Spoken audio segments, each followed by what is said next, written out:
Good evening, good afternoon, good morning, whenever this is being shown.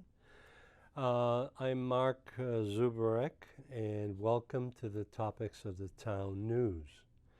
I am today reporting on a meeting that was conducted on August 12th, and it took a little while to get it formalized, and it is a very long meeting. So what I wanted to do is give you a snapshot of what I thought was important at this meeting, and I have supplied some information for public comment at the particular August 12th Beverly Airport Commissioners meeting. That's the monthly meeting. What has transpired at some of these meetings is a very limited public comment. They claim that they're giving the public a venue for expressing their views, expressing their concerns. However, they limit it to 2 minutes to 3 minutes at a time. And what I did is I have a written presentation of my public comments every single meeting. So at this meeting, what I decided to do is, before anything commenced, and you'll see I made my comments very clear and very concise because I was limited on time. And what I want to do is give you a flavor of what the purpose of this meeting is for the residents and for me. We, the people of Danvers, Massachusetts, in order to ensure our community remains focused on resident well-being, quality of life, and individual as well as environmental health, do hereby propose the following considerations be made with regard to the operations of Beverly Airport.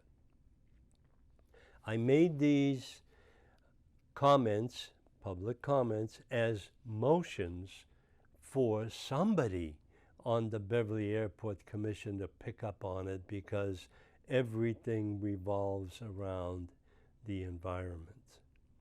The residents are placing the following motions for your action today, August 12th, 2024, at this Airport Commissioners' monthly meeting. The motions are made on behalf of the abutting residents of Beverly, Danvers, and Wenham. So these were presented as short versions of a motion. I wanted to get somebody's attention from the Airport Commissioners meeting, and even the Danvers commissioners did not pick up on it. And one of the things that we need to report at this time, and it wasn't evident at the meeting, is that Mr. Aaron Henry has finally decided that he does not have the time to commit to the Beverly Airport Commission, and we need to revisit the entire commissioner's assignments and selection process to totally represent the 170 acres, which is around 40% of the land area of the airport, which is in Danvers, on Danvers property.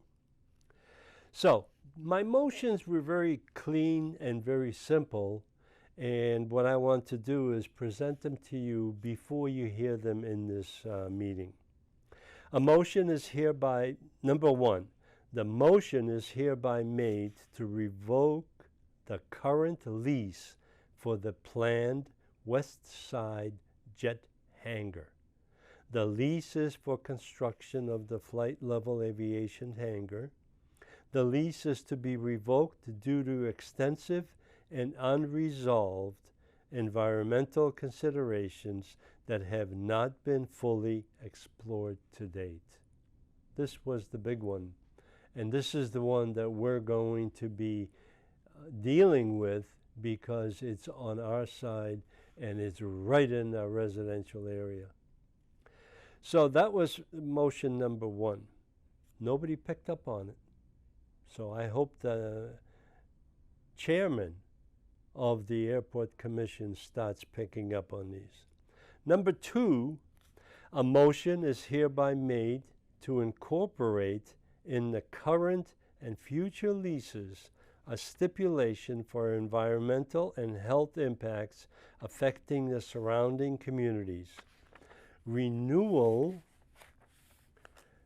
of leases shall include environmental, intensity, and operations clauses. The environmental impact on our communities must be a central consideration. This was a result of the agenda items that have been placed on the Airport Commissioners meeting, and proposed leases with Multi-Wing Aviation, LLC, hangar number 2, hangar number 3, building number 54, proposed lease with Air Bear Aviation, LLC, for hangar 4, proposed tenants at will agreement with Flight CF for office space in building 45. I brought this up because none of those leases have any consideration for the environmental impacts on our lives and our community. Now, the environmental issues that we're talking about is noise, air quality, jet emissions from starting up those jet engines on the west side of the airport, fumes from the jet fuel that's going to be consumed at our side of the airport, and into the noise level that has been created as a result of having a jet port on our side of the airport. It has been suggested multiple times to put it on the Beverly side if that's what they want, but no, they want to stick it to the Danvers residents. Excuse the expression. A motion is hereby made, number 3, to revoke the master plan for the environmental impacts. Environmental impacts proposed in the master plan are a direct attack on quality of life and on our children's lives. The planned and now proposed facilities, taxiways, and specifically hangars and runways are only planned for current and future jet traffic and jetport traffic expansion.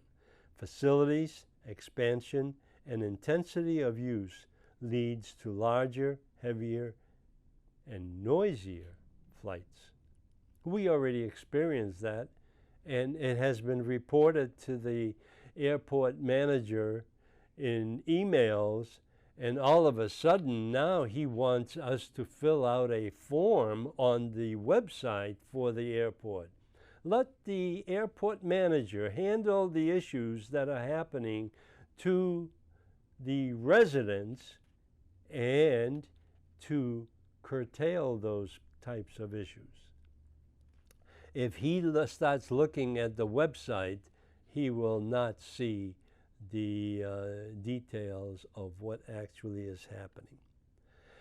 Number 4 was Danvers Town Meeting voted to have Beverly Airport to embark onto an environmental protection plan report. The motion hereby is to expedite and address this process before any planned modifications are made at Beverly Airport. EPA, Environmental Protection Agency, whether it's state or federal, investigations must be prepared to assess the current and future environmental impacts on any expansions at Beverly Airport. This is a result of the recent advertising and recent reporting by Boston Globe in regard to Hanscom Field. Hanscom Field is going through exactly the same types of expansions we have been encountering. So let's make this happen so our residents are protected through the environment. And this is really a call to our selectmen because they have been very interested in the green issues and the environmental impacts onto our town. They pass all kinds of regulations in regard to plastic bags or styrofoam containers. Well, let's see if we can curtail some of this noise, the emissions from the air and emissions to the water supply and to our own residents that are abutting the airport. The fifth item that I brought up to the Airport Commission is environmental assessment request has also been initiated by our legislators in support of constituents in Beverly, Danvers, and Wenham. This motion really is to reinforce the efforts of Sally Kearns and Joan Lovely, who have initiated some actions that will somehow identify that there are environmental issues. The motion hereby is to expedite the environmental report requested and to prevent any additional harm to our environment, education facilities, residential health, and child development. Now, I want to present a balanced view of what is going on at the airport, but it seems like the airport commissioners do not want to hear anything that the residents have to say. The residents are being affected every single day with overflights of, and I call them puddle jumpers, the single engine training planes, recreational planes, but primarily with the business jets. These business jets are being advertised in the website for, let me just get you a flight level aviation.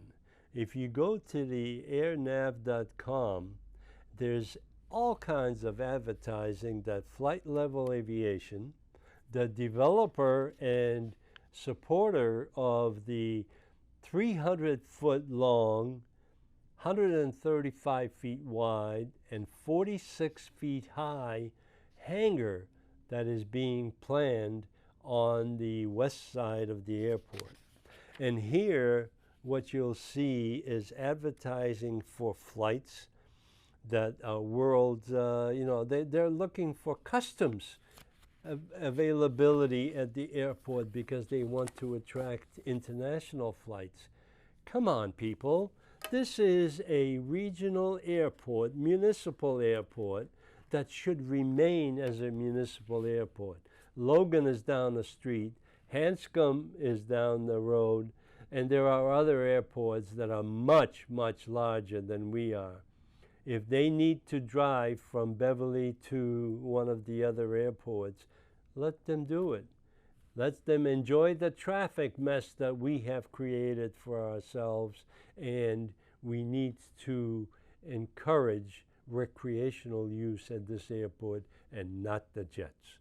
So, what I want to leave you with is the meeting itself is really interested in the first part of it, and then the second part, which is another hour, is more of a discussion of their feelings and what they want to do at the airport.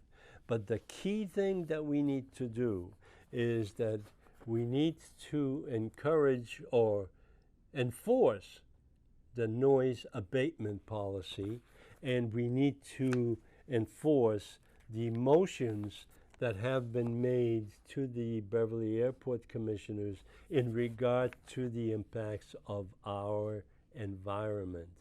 And that means theirs and ours. It doesn't differentiate, but this is something that we need to do for our communities, and we need to have people understand that this airport cannot grow any further because it's already in people's backyards, and people report these overflights that are low, late at night, for one thing. There was a report that was put in to the system, or by an email to Gabe Hannafin, the airport manager, that they were doing touch and goes at 11 o'clock at night. Come on, let's get real.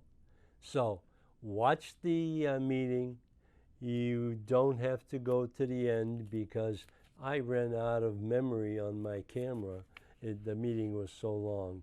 So if you like, you can go and see what's included in there, and it's according to the agenda.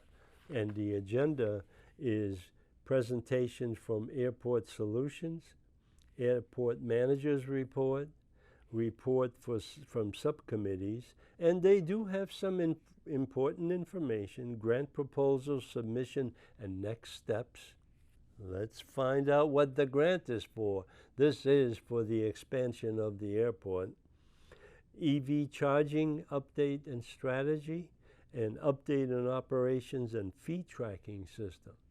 They don't even know how many planes come in and out because they don't charge them anything for landing and taking off. New business, hangars, I already went over that. Hangar leases are coming due, and they're not having any impact on the occupants of these hangars because they are causing the problems. Commissioner comments, chairman comments, and miscellaneous commissioner comments. And I will leave that to you, so enjoy the meeting, but remember, the whole thing is about Danvers, Beverly, and Wenham, the impact of the airport onto our residents. Enjoy the show and come back next month because we'll have it again.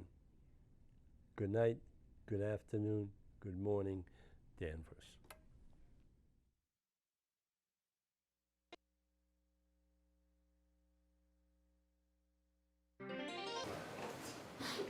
I pledge allegiance to the flag of the United States of America, and to the republic for which it stands, one nation, under God, indivisible, with liberty and justice for all.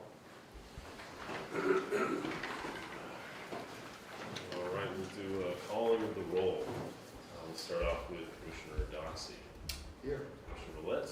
Here. Commissioner Kendrick. Here. Commissioner Caswan. Present. Commissioner Henry. Here. Commissioner Gillette. Here. And Commissioner Zuberek. Here. And Commissioner Ortalic, I am here.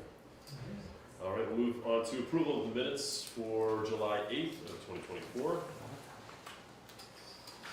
Does anybody have any questions, concerns, issues with the minutes from last month? I took a look, but will abstain from voting because I was not there. Okay. All right, Commissioner Henry will abstain from voting because he was not present. Does anybody else have any issues? Motion to approve. What's that? No, but motion to approve. Motion to approve. Okay, I have a motion to approve from Commissioner Zuberek. Do I hear a second? A second from Commissioner Caswan. We'll do a roll call vote. Commissioner Doxey. Yes. Commissioner Roulette. Yes. Commissioner Kendrick. Yes. Commissioner Caswan. Yes. Commissioner Henry. Abstain. Commissioner Henry is abstaining. Commissioner Gillette. Yes. Commissioner Zuberek. Yes. All right, and we have a yes vote on accepting the minutes. All right, we'll move on to public comments. Again, this is 3 minutes for each comment. We're going to start with Ace tonight. Ace hasn't been around in a while. Where do you want to stand on the podium? Is that Podium is fine. and just state your name? Okay. Just My name is, enunciate. This is what's getting This is your what's being voice. recorded, so as loud as you can what do you want me to do? be. Just say your name as loud as you can. This is Okay, what my we're name recording. is Ace Chase. I previously had the lease for Hangar 4. I have sold it several years ago, and the reason because of that was at the time, the present commander here was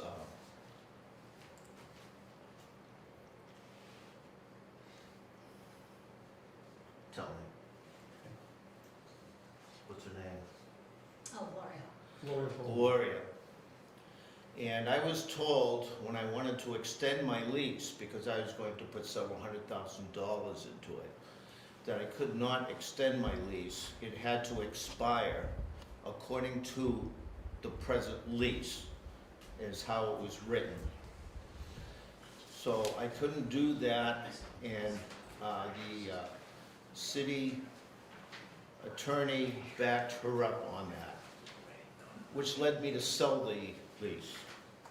So I understand it's coming up tonight for possible extension.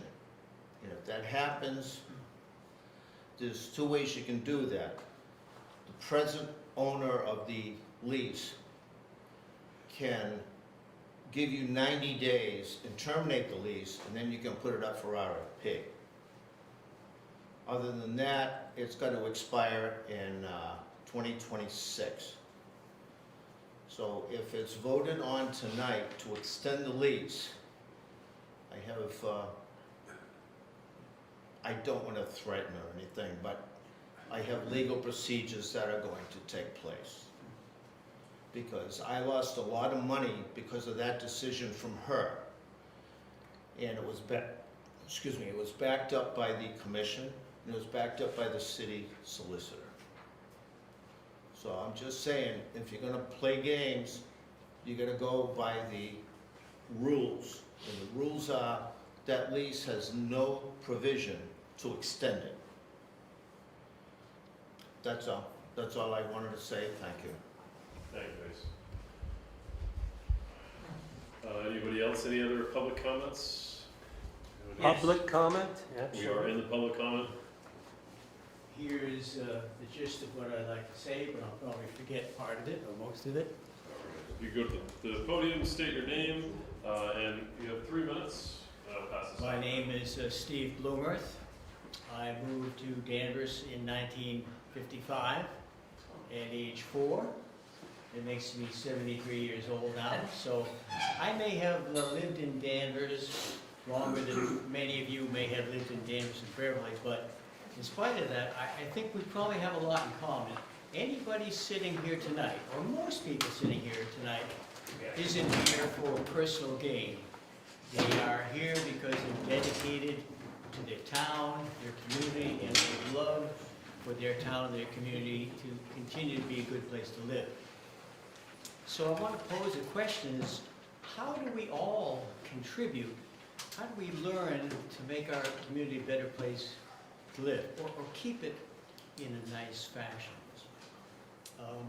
Because we don't always know all the problems that go on in any town. So I think one of the solutions is listening.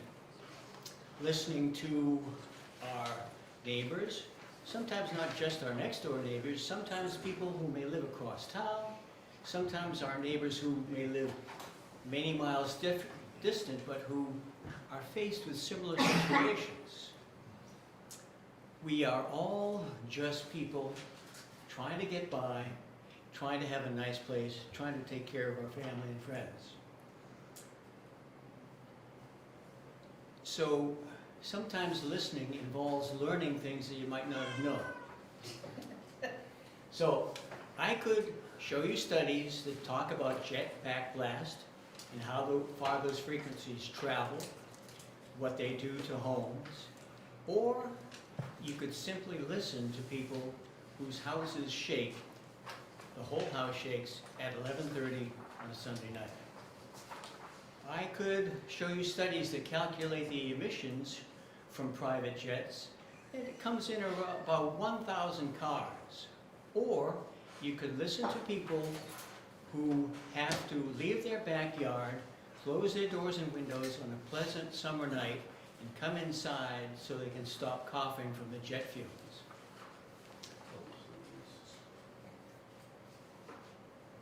Well, you can listen and you can learn. Wasn't me. Whoever. So, we know what Logan has done to East Boston. We're learning what Hanscom is doing to Concord and Lexington. So the question we have to ask about our future is, how far down that path do we want to go? Do we want to have our towns become the polluted and shaking neighbors of a private jet port? Or do we want to maintain a quality of life in Danvers that I have experienced ever since 1955? So, don't ask me, ask the people who've already learned about what these changes mean, because these changes are real, and they're there if you listen. Have a good night. Thank you. Mr. Zuberek? I have one copy for you. Thanks, sir. I did not spend my 5 cents a sheet that the airport commission charged me for information, but I will provide you that one. You can distribute that to your members.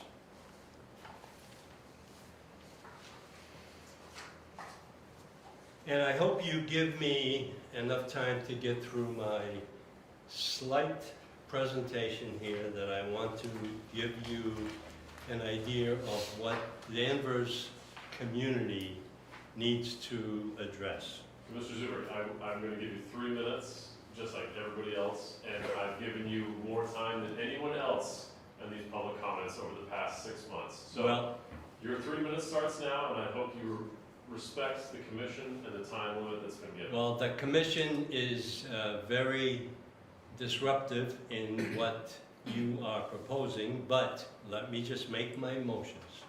We, the people of Danvers, Massachusetts, in order to ensure our community remains focused on resident well-being, quality of life, and individual as well as environmental health, do hereby propose the following considerations be made with regard to the operation of Beverly Airport.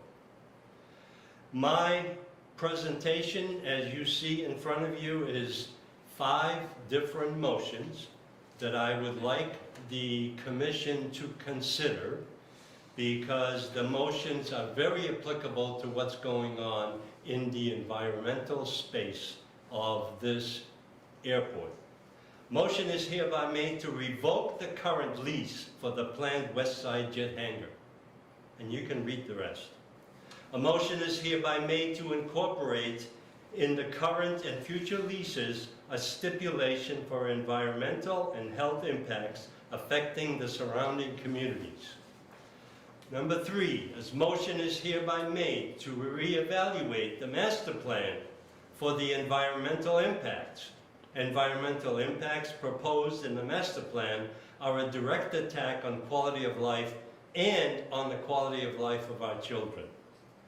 Danvers Town Meeting, number 4, Danvers Town Meeting voted to request Beverly Airport to embark into an environmental protection report, which I have attached information from Hanscom, which was presented to the EPA, and it was rejected for what they proposed.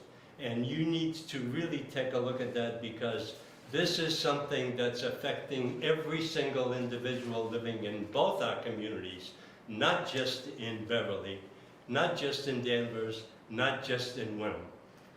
The environmental assessment request has also been initiated by our legislators to support the constituents in Beverly, Danvers, and Wenham.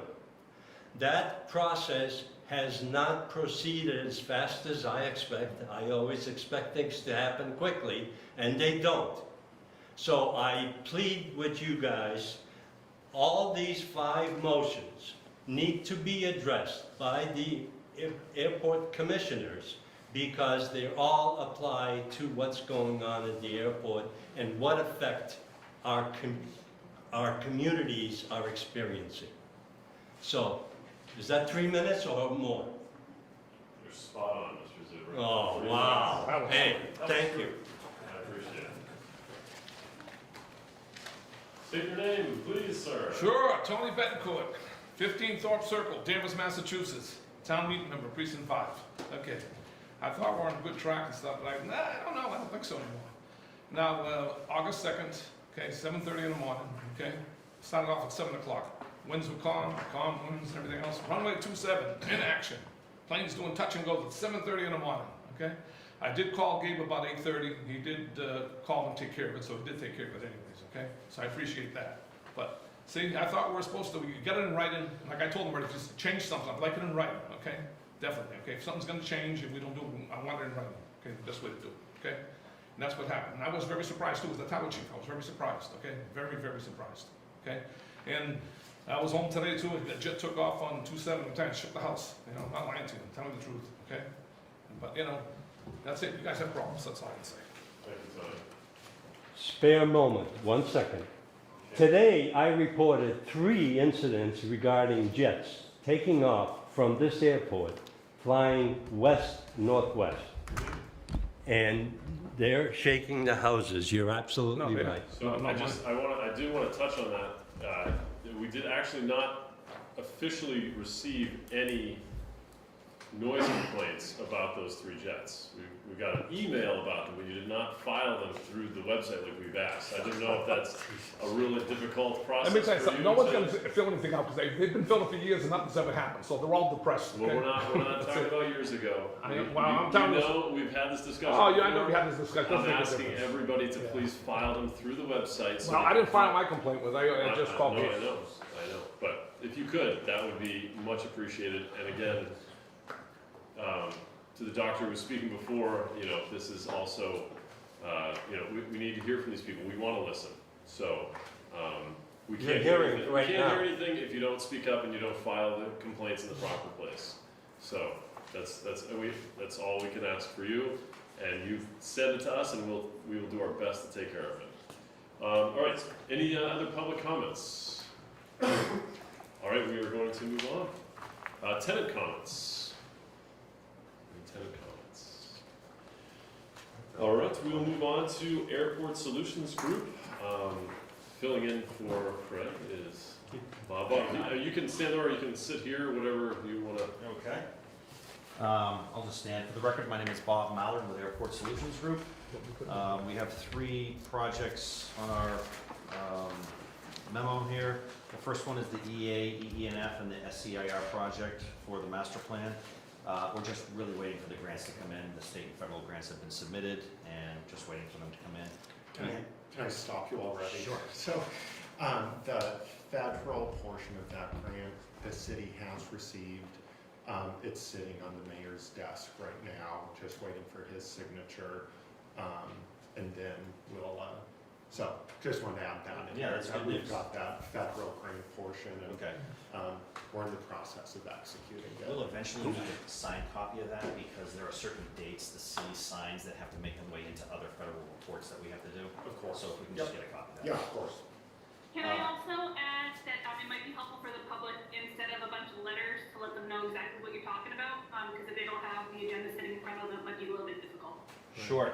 So I started off by referring to the EA, ENF, and SEIR, that stands for Environmental Assessment / Expanded Environmental Notification Form / Single EIR, Environmental Impact Report, which is a state action. That is a FY24 project, and we're just waiting for the state grant to come in now, I guess, once the federal grant gets signed. So not a lot has happened on that project, and really shouldn't happen until contracts are signed, which will happen after the grants are approved. Not a lot to report there, except we have done some data collection. We were here many weeks ago doing some drone and topographic survey in advance of contracts. The next project is the aeronautical study for runway 1634 and 927. We are in the middle of the data analysis phase. The data has been collected by our subconsultant Blue Sky, which is an aerial mapping company. We are currently pouring through 111,000 data points, which covers over 30,000 acres. And we're looking at that and assessing that in terms of the airspace for the runways to see, are there any obstructions? Are there points below the approach surfaces and other Part 77 surfaces, as well as TRPS surfaces. So that's going to go for a little while. The next steps would be, once we have a chance internally to go through that data, we will sit down with the airport, show them what it all looks like. I mean, we don't really have a great idea yet because we're still pouring through all the data. But we will sit down with a meeting to let you guys know, and then we'll sit down with a meeting with the funding agencies to let them know what things look like. Can I ask a question? Sure. So when we were doing the master plan, there was like a surface, in theory, it was a 3D, like in CAD or something, where you kind of see the surfaces, and then there's like obstruction things that come through, and that's kind of what this study does, Yes. updates that? Yes, but there are many surfaces in play here. There's one set of airspace surfaces that's referred to as Part 77. It refers to a federal regulation that exists, and that is the ultimate airspace that theoretically should be cleared, but the FAA long ago, many decades ago, invented something else called a displaced threshold. Those of us in the aviation industry, you look at the markings on a runway, you can see a line with a number on one side of it, that's a displaced threshold. Otherwise, in my world, called threshold sighting criteria. And TRPS, those have their own surfaces, and those are the absolute have to be clear surfaces. If they're not, certain things can happen to make things, more copacetic with the FAA. Thank you. But we're looking at all that point data and comparing all the surfaces to that point data. Thank you. The last project is the perimeter fence project.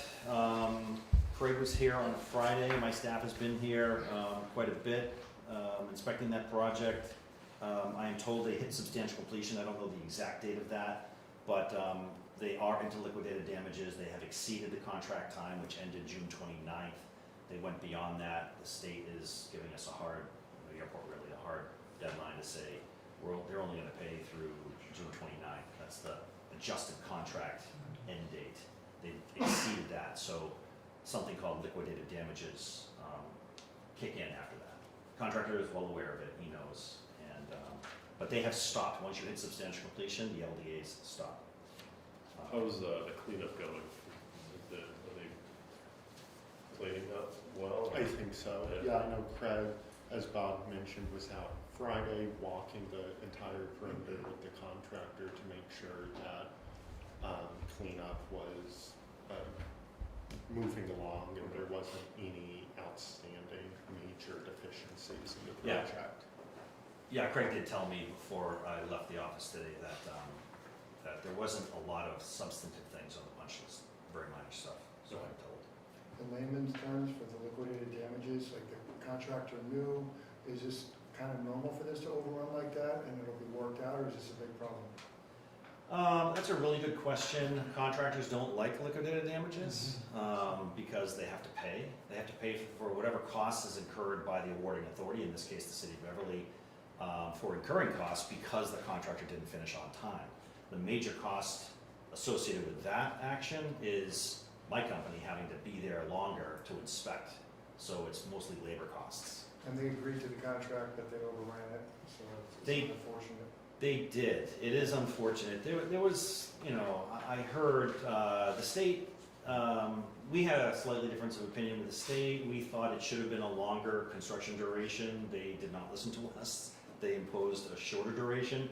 During the bid, all the contractors thought it should have been a longer duration like ASG did, but we were told to do it a certain way, and now it's coming back to, unfortunately, by the contractor. But I would say, in defense of the state, the contractor knew what they were bidding on. So therein lies the It was problem. the end of fiscal '24, right? That Yeah, was that the was hard the- stop. Yeah, June Right, 29th. the state has no choice in that, but, question, have we paid them the final payment for this, and we are withholding it until all of this is straightened out, correct? The answer to your first question is no, we haven't given them final payment, but yes to the second question, that we will withhold it. Excellent. So, I mean, until this all gets straightened out, they just don't get paid, period. I mean, the state does it all the time. Right. Real fun. Yeah, does not sound fun at all. That, other than that, we've done a lot of miscellaneous things, as you know, Mr. Chairman. We've had some kind of unofficial CIP meetings, we've had official CIP meetings, we're kind of massaging the CIP, so we're in that phase right now. I will say that the FAA expressed their thoughts that, you know, Beverly has a good plan and they're implementing the plan, so it was nice to hear. Yeah, and commissioners, I can, once we kind of get, the FAA, I think we're still waiting on their final notes from the Yes. CIP. We need to do some work on kind of the state side of things as well, but once we have a full final CIP, I can send that out to As commissioners. soon as we get Colleen's notes in, we should probably just chat. I don't know Right. what they're gonna say. I have a feeling what they're gonna say, because I've got notes from other airports in, but we'll massage whatever we have to based on her comments, and we'll send that back in, and that'll be. Right. And just a reminder, CIP, that is kind of our 5-year outlook. We do it every year, sit down with the state, the FAA, and say, here's the projects we want to complete in the next 5 fiscal years, just to All give. projects combined, Do what? totality of all projects? Yeah. So they have an idea for their budgets, keeps us organized, that's what that is. So- And CIP, for those in the room, it stands for Capital Improvement Plan.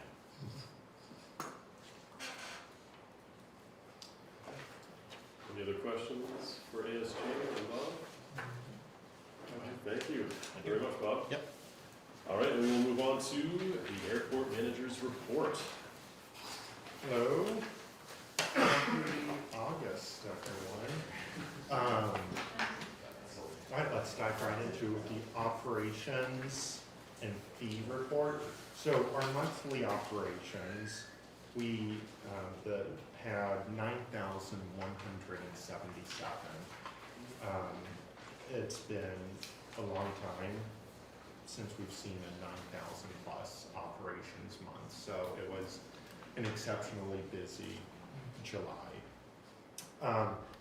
Despite that, we actually saw a decrease in landing fees collected, but quite a substantial increase in fuel flowage fees collected. So that was, I found interesting. And then, of course, just the jet fuel tax, we get that every quarter, so we will get that. I think we'll be getting that in September. So we're waiting for our third quarter on jet fuel tax. Any questions on this? Not on that, but it just occurred to me, accounts payable period for the state is up in 2 weeks. So that means FY '24 closes, and that means that they're not gonna be paying anything else out of that. Is that being taken into consideration for the fence project? Sorry to skip around, it just occurred to me. The state recognizes the deadlines for the fiscal year '24, but they have budgeted some money in '25 for this project, so that you're not in jeopardy of losing anything. Okay, great, thank you.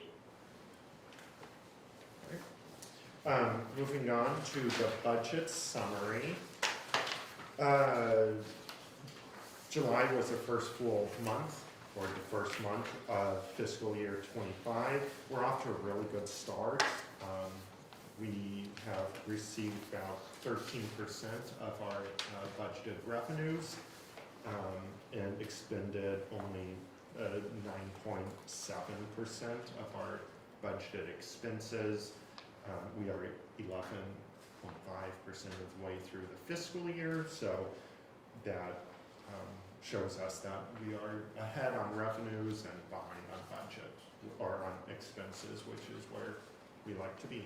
Yes. And what did we forecast for jet fuel tax revenue? I apologize, I didn't bring my full budget. I don't remember. Correct. So our taxes were, I budgeted 20,000. So here's where that number came from, is because I was only going off of that quarter one of jet fuel tax, which was only, And they do the jet fuel tax on the calendar year, not on the fiscal year. Right. Alright, so as you're developing 25, we had Q1 in hand. we had Q1 in hand, which only showed me 5,000. Yeah. So that's why the tax is at 20,000.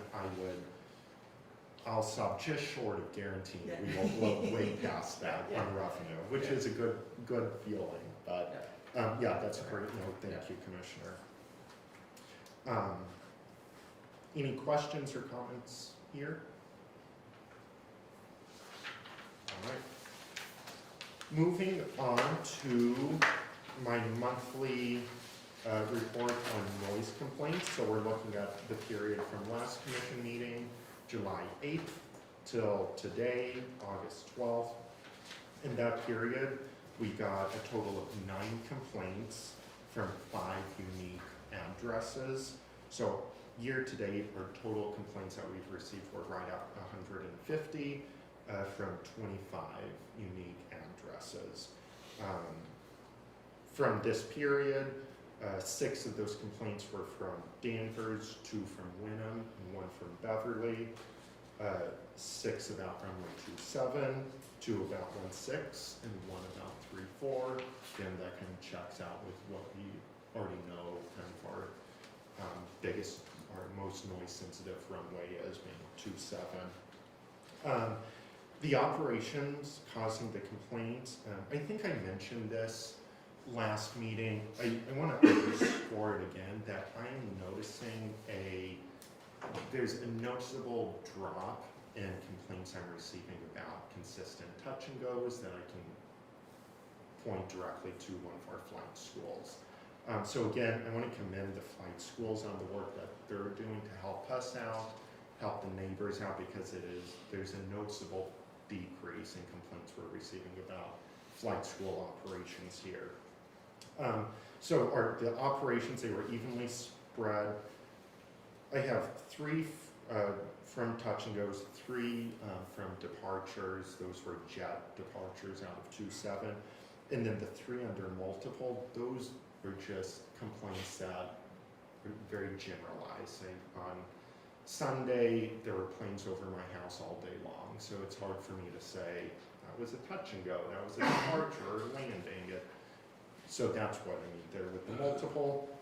The type of aircraft, 3 were Piper Warriors, which was the single engine aircraft here. 3 of them were Cessna Citations, those are jets, and then the other 3 from those kind of generalized complaints that I can't attribute to a single aircraft type. And then the base airport of the aircraft, 3 from Beverly, 3 were I can't point to, and then 3 I just didn't have the base aircraft information, but I know that they were not based out of Beverly. Those were the 3 jets that departed.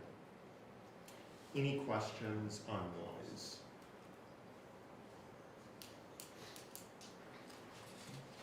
All right.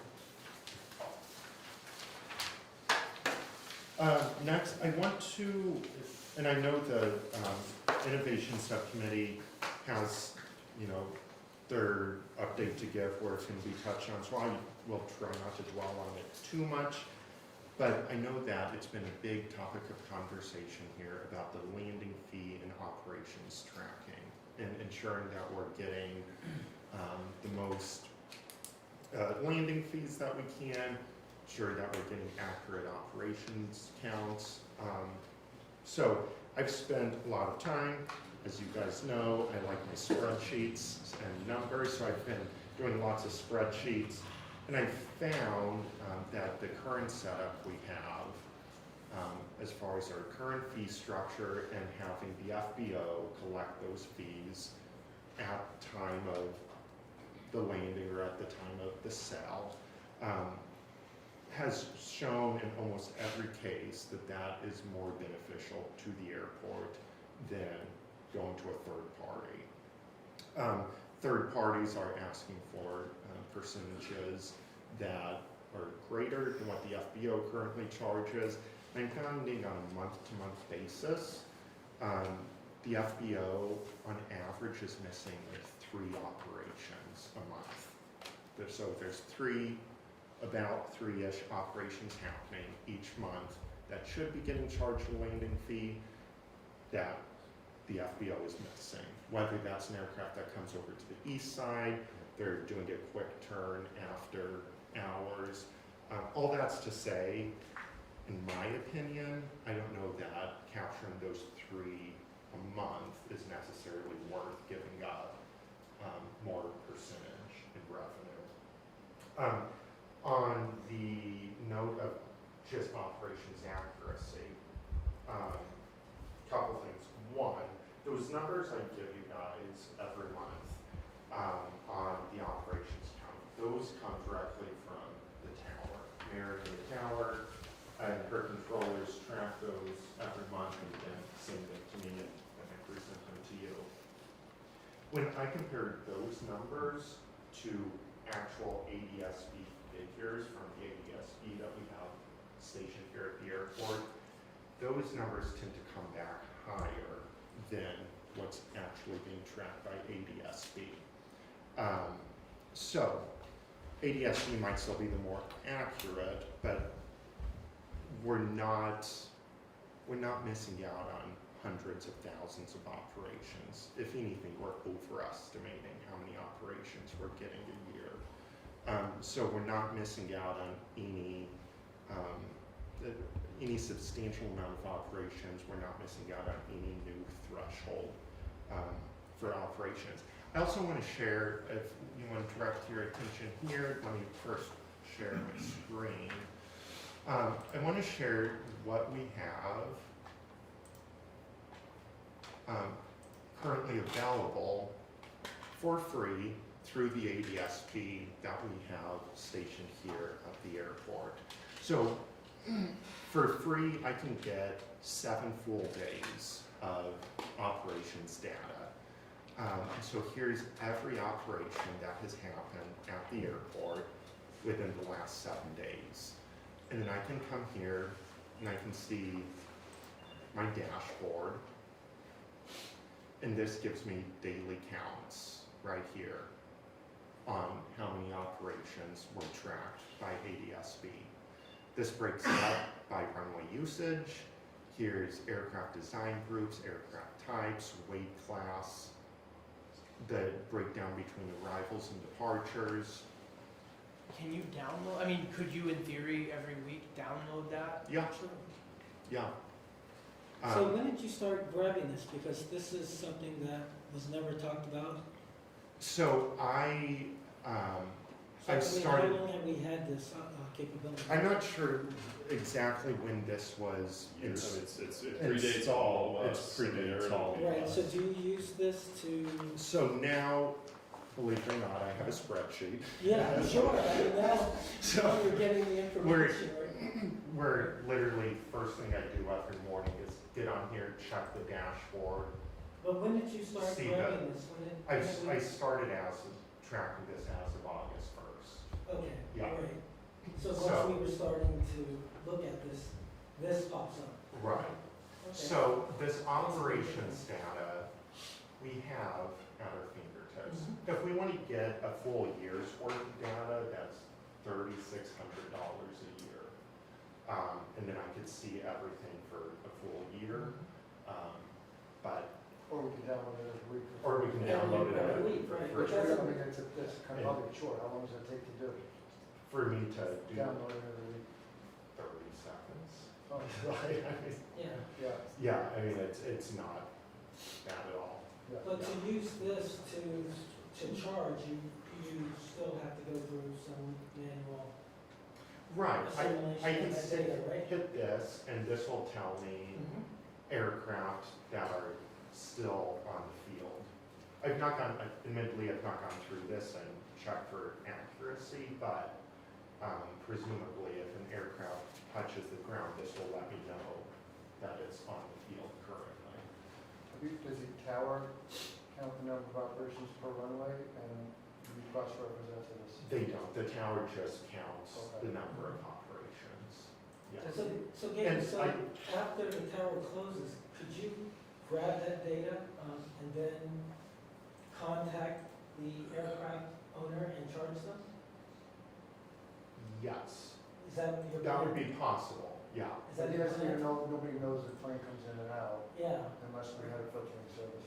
Right, so. so that's what the third party is. So here's from last night, here's everything after the tower closed. There was one at, remind me, Mary, what time? 9 is, it closes at 9. Right. So everything after 9 o'clock. So here's one, 9:13. We can. So you could give this to the FBO and they can charge them, right? Yeah, I would I mean, I can populate an invoice from my office Yeah, too. okay. Yeah, and send that out, fine. But you don't mind that manual process of I doing don't that? mind That's- it. No, I okay. do. Yeah, and I'll let the commission know if it gets to a point where we're seeing a ton of operations and That's that great. I need to. And you talked about geofencing a certain area at a time, so you can actually get an alert for, We would have to pay for this that's part of that paid 36, subscription, okay. 3,600 a year, then Okay. I could have the ability to geofence. on this occurred, and then we get a year's worth of data as And well. then we get a year's worth of data, Okay. yeah. So, Aaron. So then, A couple points, sorry, I'm gonna take it in no order. If I understand it correctly, though, you're saying that the last couple months of data, we believe we're missing literally less than over, I'll just say 6,000 to 7,000 operations in a month. We're missing maybe 3 or 4 a right, month. right. So Yeah, in that I'm- sense, I'd say sorry, if you have to send out 3 invoices over 8,000 ops, that's not the end of the world, right? Right. And then to jump off that, I would say the other piece of that would be, I think what you were saying before, is that the other products that we have looked at to some extent, it'll cost us more than we pick up in those 3-4 flights a month. Right. So this system gets us, we know that the FBO is more or less accurate, we're only missing overnights, that this one could grab, that you would see on theoretically a weekly basis. Yeah. That seems good to me, but to make it difficult, I will just say $3,600 to get the full thing and have full access that doesn't sound like a crazy number Yeah. when we just have jet fuel coming in now that is going to dwarf our plus it might pay understanding. for itself, right? I mean, if Well, you're I getting think- more accurate, Yeah. it could pay for itself, Yeah. that 3,600. So, that said, I think what you're showing us here is a deep dive on the operations number that's probably gonna keep us busy for some time, and maybe we do that for a little bit and Right. figure out if we need a deeper dive into this product that's already on the field. Yeah. Just my 2 cents. And- Thank you, that's really amazing. Yeah, and then just for full knowledge, so the cheapest so the company that would take the smallest percentage from us, over the course of 3 months, there was a dip, and it was what months did they send? 3 April, months, June, if I July. asked for April, May, and June. That's right, Just April, so May, that and June. we get the If we were census. with them, through April, May, and June, versus the FBO, we would have had, it was $132 less that we would have received over the course of those 3 months. We So- capture those 3 flights. Right. Well, So it is a very small decrease over the course of those 3 months, but it's still, So- I'm not But sure. you paid look- $3,600 to get that $100 and something benefit. So look at it like this, right? So FBO's at 8%, right? That's revenue. right, The 1,200 Aero was at 10%, so there's a 2% difference. That 2% difference is, I'm not sure, is it in operations? what's the difference that they're calculating out of that 2%? Like what are we getting from that extra 2% that the FBO isn't, or? So you're saying that the FBO's at 8%, right? And that's a revenue number, right? Yes. Okay. 1,200 Aero came in at $100 less, right? In revenue. In revenue, we would have, yeah. But they're at 10%, so there's a 2% difference. So if they were at 8%, just like the FBO, what's that difference? That's what I don't understand. Right? It's an operations or revenue number that I don't understand, and that's Right. what I'm trying to figure out. Yeah, And that's a what we good need. question. And that's what we need to understand is the $100 that you're saying is, for me, it's in the margin of error, right? I Mhm. mean, it's only $100 out of how many dollars, right? Right, So we're within the margin of error that is not significant to me, right? Because it's an error. right. So what I like to know is what that 2% difference is. Yeah. And it looks like that you Figure might that have out. it, right, with Yeah. this. Right, because they're doing the same thing that you're gonna do. Right, So My we're question gonna is that they're recover, taking- yeah. we're gonna recover that 2% Mhm. somehow yeah, with the ADSB data. yeah. But the thing is it puts a burden on you, and but That's you're also saying what that's I'm, that's also what I'm here for, as, you know, that, fine. Well, we're trying to make that's- it life No, easier. I appreciate We're that. trying to give you I appreciate that, but I also want to live up to the duties and my That's fine, job, you right. know, so. Well, the other party. You see my point about the 2%? There's a 2% difference that, I mean, we're pilots, most, at the table. We can't have a margin of error of 2%. You would never get into an airplane if someone said, you have a 2% deviation in your compass, or whatever it might be. Yeah, you don't want that, right? So accuracy here is paramount. Bill's arm is gonna fall off here. Yeah, Oh, I would just like to interject first of all, everybody present, and as a matter of record, I want to recognize the due diligence given by the committee, the innovation committee, the airport commissioner, and the airport manager. You've done a lot of work there. You've more than convinced me that what you provided in terms of financial numbers are spot on, okay? And 2 thumbs up, you guys did a fantastic job on this, and I support his conclusions in terms of where we stand. Now, this kind of gives me a little dovetail for the presentation I want to talk about, but salute guys, did a great job, and I believe that it's good the way it is right now, as revenues are concerned. Thank you. well, that's a good find. Yeah, I know. That's a good Does find. it tell been you sitting jet? there for That's, years. I know. Does it tell I you know. jet versus prop? Yes, it That's a does. That's a big one. Let's see, right here. It gives it to you in a pie chart too. Here's Yeah, jet. it's also Yeah. snazzy Yeah. So the infographics. 40, so this is over the last week. Yeah. 46 jet, 1,700 Can single you prop. share that? Oh, yes, sorry.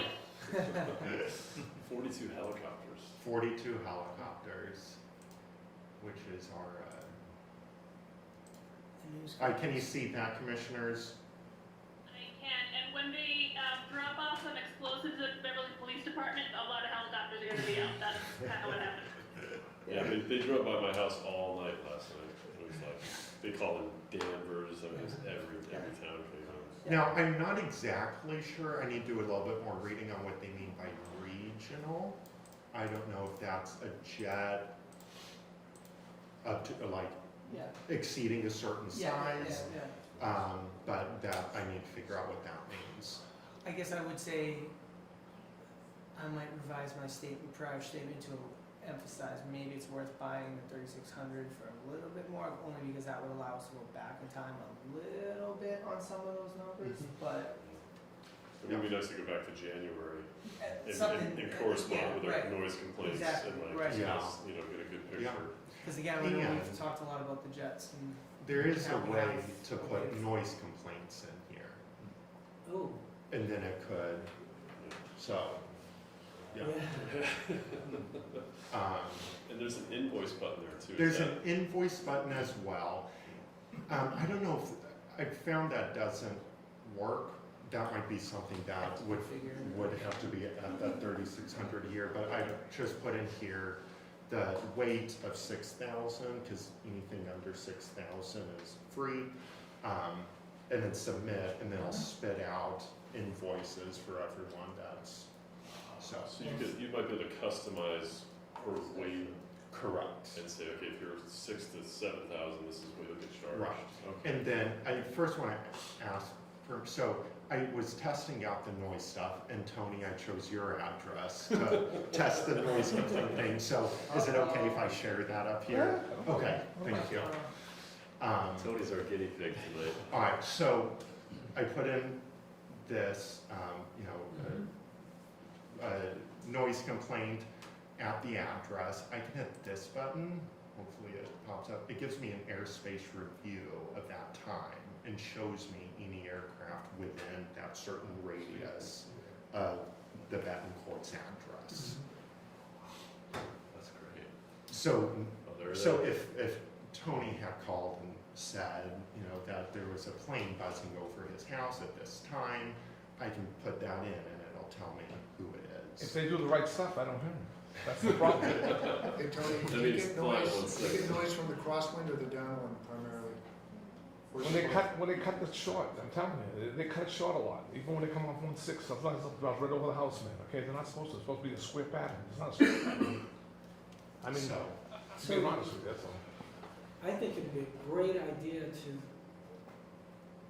trial this out for a couple months mhm. and do it, 7 days to see if it works for you. But I would think that if we can get you the full subscription, would be better. Sounds like Jay might be wanting to do it manually and save us money versus the commission saying, let's pay for it, we have the revenues, let's simplify it, keep his job easier, so it's like, Yeah. is that correct? Two different perspectives on it? Jason, you have any input on this? Well, I think if it's, if it brings you value, plus frees your time up more, allows you to do a deeper dive for data, I think that's a worthwhile investment. But I do appreciate your interest in, keeping costs down for us. Of course. But I think even if we spend the 3,600 and we wanna invoice the 3 flights a month that we're missing, you're still doing that manually. You just have a bigger data set Yeah. to play with. Right, and that Yeah. data set is something that we're gonna need in the future. I mean, we need. I agree with that, and that's why I almost think Yeah. like That worth data just to is go back, what just so we that want. Yeah. we can Well, that- start with the that's January key. one. That's key, the data will drive the revenue. Mhm. Well, Dave can also come back in here and say, here's what we did with this company, here's what I think I could, like, we can actually compare and contrast, we Right. could go back to the old system, Yeah. that you can change this after your year is up, right? This is, Yes. But I think this also, from the neighbor's perspective, runway usage, that's been a big what if Right. most of this time, and Yeah. for better or for worse, we think it's one thing, they're saying it's another thing, and no one knows We who's think right. the data, yeah. The We number of should jets have- versus props, if that's gonna become an issue, now we know that number and what that's doing over time. I mean, to me, plus there's a like, it's continuous, if we all leave and are different, Yeah. there's different players, the same system is in place, the same numbers are collected, it becomes Yeah. institutional. Right, Yeah. exactly. Yeah, it's the key to That's all key. of this. And Yeah. when it always been with subcommittee and everything, this is like, so whoever steps in. it's 2 years I want back. If we're considering whether it's worth having or not, that's the problem with continuity, because it's just gonna automatically roll over year to year as a charge, whether it's useful to us or not, unless we're very, very much keeping an eye on it. I mean, think of you like all the subscriptions you have to God knows what that you don't even use, it's the same thing. Well, that's what I'm saying, I think maybe buying a year gets us backwards a year, and then in theory, you get everything downloading it once a week. Mhm. That's helpful. That, let the That's a manager good make that find. recommendation as we go down the road. Yeah. But maybe kick the tires for a little bit and Right. see what you need. Totally agree. And then with that, I can geofence, which can help me with transient and just box off our transient spots. So if anyone goes in there and sits for more than an hour, Yeah. they're supposed to be getting a fee right now, we just don't have the means to Yeah. enforce Catch that up. fee.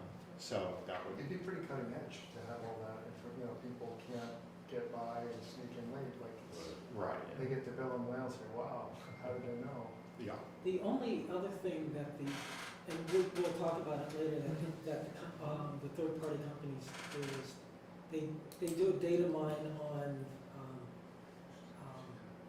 flight plans to add more accuracy, but we can look at that if that's something, you can always go look at that yourself to see. flight plans as in, like, When what they're coming in. destinations, or? Well, they take the flight plans and they compare it to the ADS-B data to Oh, see right. if they actually landed, because they can actually do it, they put up a geofence also. Yeah. So they can take all of that and give I want to say, a score that is accurate, that they actually stopped. And Right, so when they go back to them and say, pay the bill, and they say, oh, no, we weren't there. So, no, we saw your flight plan, we know that we were there, here's the information, you have to. right, That's the only thing that you might. We did notice in do our on. digging was that even though they had a means of getting rid of duplicate flight plans, we still found duplicate flight plans, so the numbers were definitely inflated Inflated, right? to a certain degree. Great. And then once Gabe and I were like, let's really go after this, use the EPIOS numbers, and just went down the line, and then it's like, and Gabe had called me and was like, I got 16 that we missed, and then then he called me back 5 minutes later. It's like, actually 10 of those were based here, and then we got down to the 3. It was like there's literally 3 that were missing. So Well, that was for November. Yep, But the data that I asked, which we'll talk about, was 3 months. 3 months, right. Because you want 3 months, Right. Into And June. this is from Vector. This is Right. and this is in the very beginning. I think this is before well, not the beginning, but So like. there's 2 data those 3 sets. months. There's one that we asked for from the Innovation Committee for 3 months as a challenge. We'll wait. Yeah. But Gabe, I Yeah. think that's great. yeah, I think that's superb. and I will that's the say mean for- that get the accuracy. for that the we- month of June, the FBO missed 6, Okay. so it missed 6 operations in June. Out of 8,000. Out of how many did we have? 8,000 and something. Thousands. Yeah. That's pretty good. I mean, that's. Well, I'm a miser. I want those.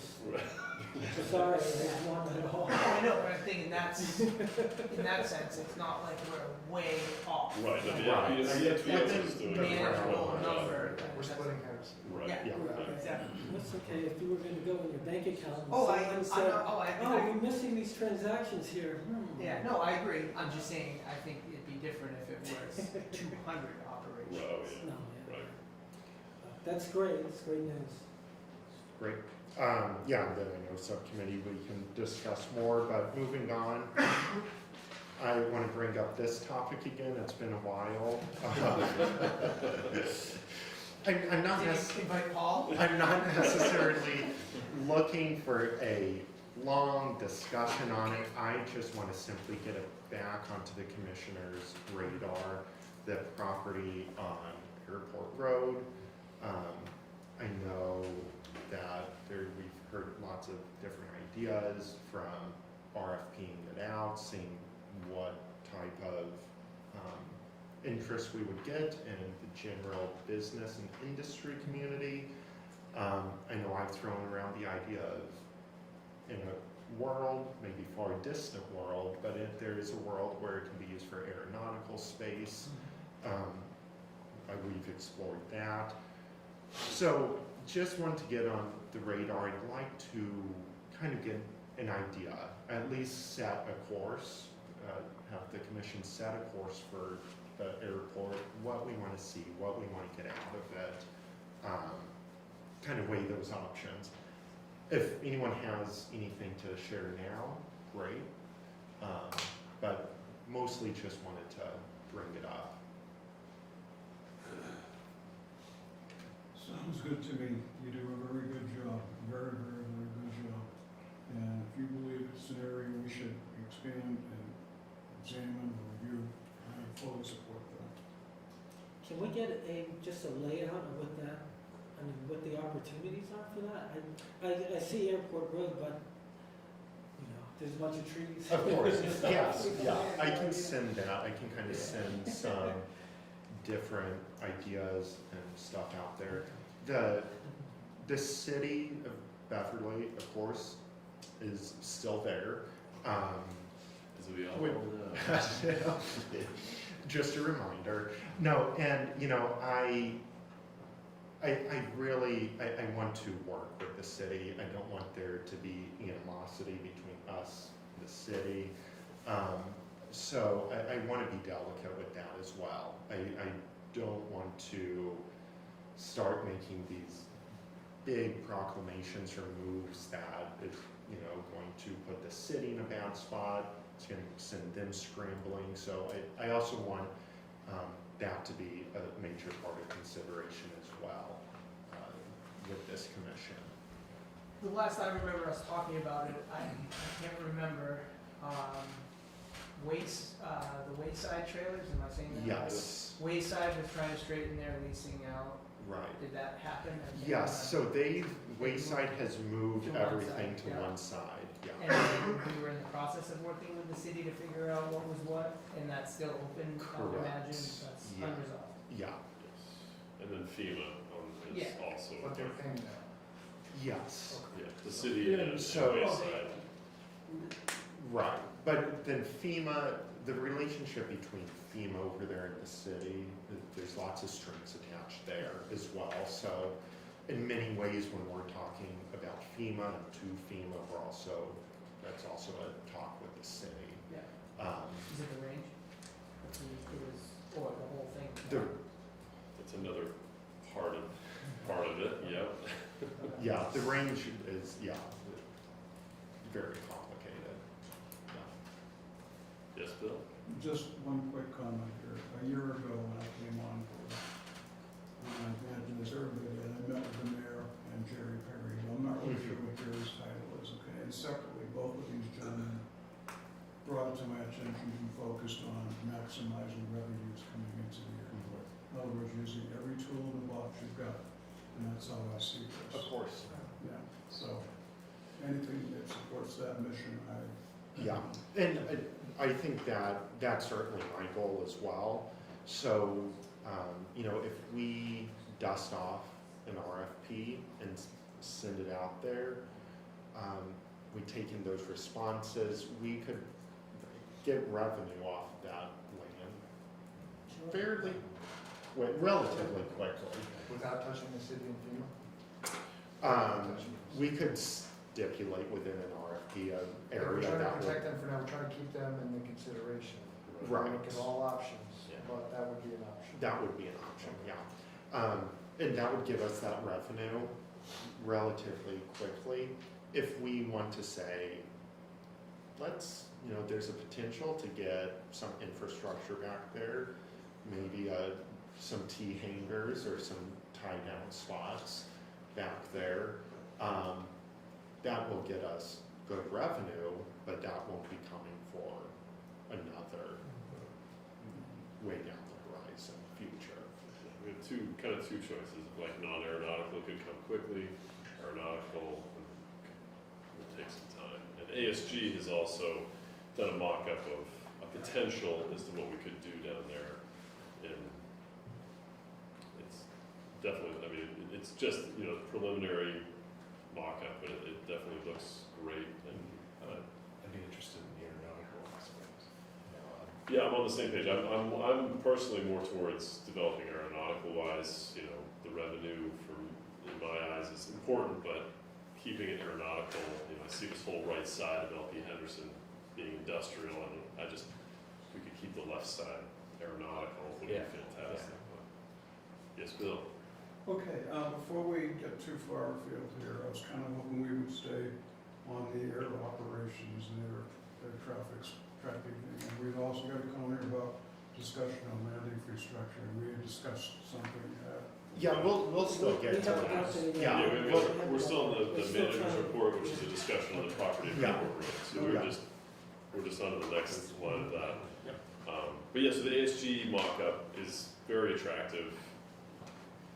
Extending a taxiway down the back and putting up hangars, and they had a couple different mock-ups with size hangars that we could put back there. And Do you guys get the sense tenants, this is something tenants would be supportive of? Yeah, I know that our tenants now that manage and own hangars on the field, I believe that they all have wait lists. Like there's running lists of individuals that want to have their aircraft here, but there just simply isn't any space. I don't think flight level. You guys don't have any space available in hangars anymore, right? I think we're in max capacity. Yeah. And with outdoor parking spots, I think that whole line down the sides is full. I think we have a handful of tie downs available, but understandably, people who make an investment in an aircraft don't necessarily want it sitting outside, so they would prefer, some sort of structure to keep the aircraft in. So the aeronautical use proposals would come from the commission in meetings like this. So you guys would, theoretically, you put together some ideas with ASG, some mock-ups, and we start to discuss. So you're saying that will take some time? Yes, and that it would be really reliant, because we can't foot the bill for that, for a project of that scope. So, we'd be reliant on private investment, and that sees that area and said, that works for me. The other thing to consider is when we have taxiway echo extending, that will kind of open up this space on the other side of 49 as another potential area for hangars, which people might be more willing to jump for that than closer to the airfield direct taxiway access rather than something tucked back and away. So it's all kind of a lot of moving parts and pieces, and But which comes first, the cart or the horse? You guys, or the commission and the manager, would have to come up with an idea, picture, diagram, and then solicit for private investment and say, this is kind of a couple, three. I know other. But that we would have to take the first step of saying, these are some proposals, who's interested? Yeah, I know other airports will get kind of a mock-up of what could be, what it looks like, and then go to conferences. So like an NBAA, National Business Aviation Association conference, and have a table there, and like have the mock-up for all the business aviation people and say, oh, you want to come here? Or people that want to put up T hangars, which I think there's probably more of a demand for T hangars or small box hangars here. That's the hangars that would just hold a single, at most two single engine aircraft. And more on the east side, not the west. This would be, everything away from the yes, west we'd be side. focusing on east side development So with this. ASG has a mock-up of something, it sounds like that you've seen something. Yeah, they made up a mock-up of that What- 11 acres. It's not. I don't think it's a true 11, right? It wasn't like. No. So, but coming down here in that back area, and they've given us some ideas of a layout of basically paving the whole thing and putting hangars and just different layouts of different T hangars, box hangars, corporate hangars, like they can take a jet. Can we get a copy of a Yeah. PDF Of of that? course, Yeah. yeah. So that we can just kind of Yeah. conceptually get it in And then the It last sounds like a thing. great idea. Yeah, the last thing I will add is,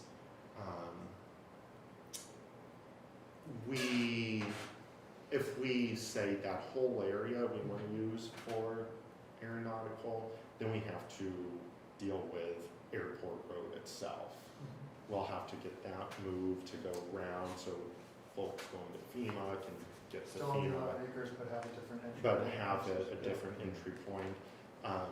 Or we could say, we'll do aeronautical use up to Airport Road and then RFP the rest. I mean, there's just so many different iterations and options that we. Kind of talk, Yeah. it's like I'm kind of But again, this Planning future, what do we wanna do next, Right. kind of. Right. And I think this should also, could fall into the new master plan that we're gonna have to come up with in the next couple of years, because our current master plan will be finished in 2030, theoretically. If everything goes to plan, runway extension, taxiway echo, those are the two projects, and the access road, those are our projects, and the cold storage as well. But those are our big projects that are gonna be accomplished by 2030. And, you know, that's gonna get us to the end of our master plan. So, bringing Echo into this and the back 11, you know, this is, you know, we gotta think, like we've said in the past, like what do we want for this airport? And what are we looking at? Revenue, outreach to community, what do pilots need, what do we need? You know, just really thinking of the future. What do the residents, the neighbors need?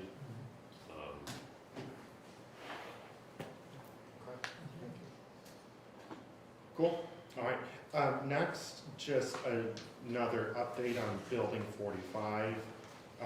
So we've got, coming up later in the meeting, the tenant at will agreement. So we're continuing to fill the office spaces in that finished section. I have the RFIs out on combis. I got today my first response from it.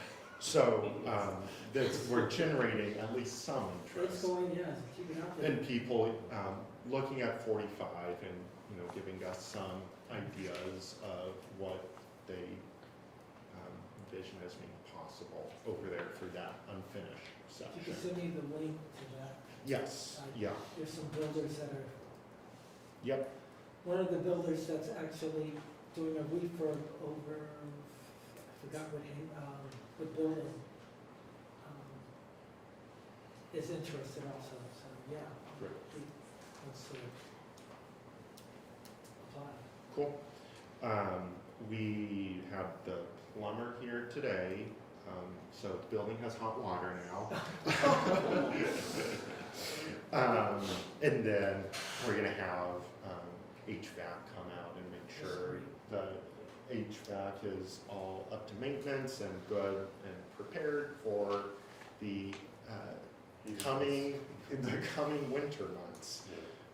So we'll have heat, hot water, everyone will Did be. the city go through with an engineer to make sure everything was up to?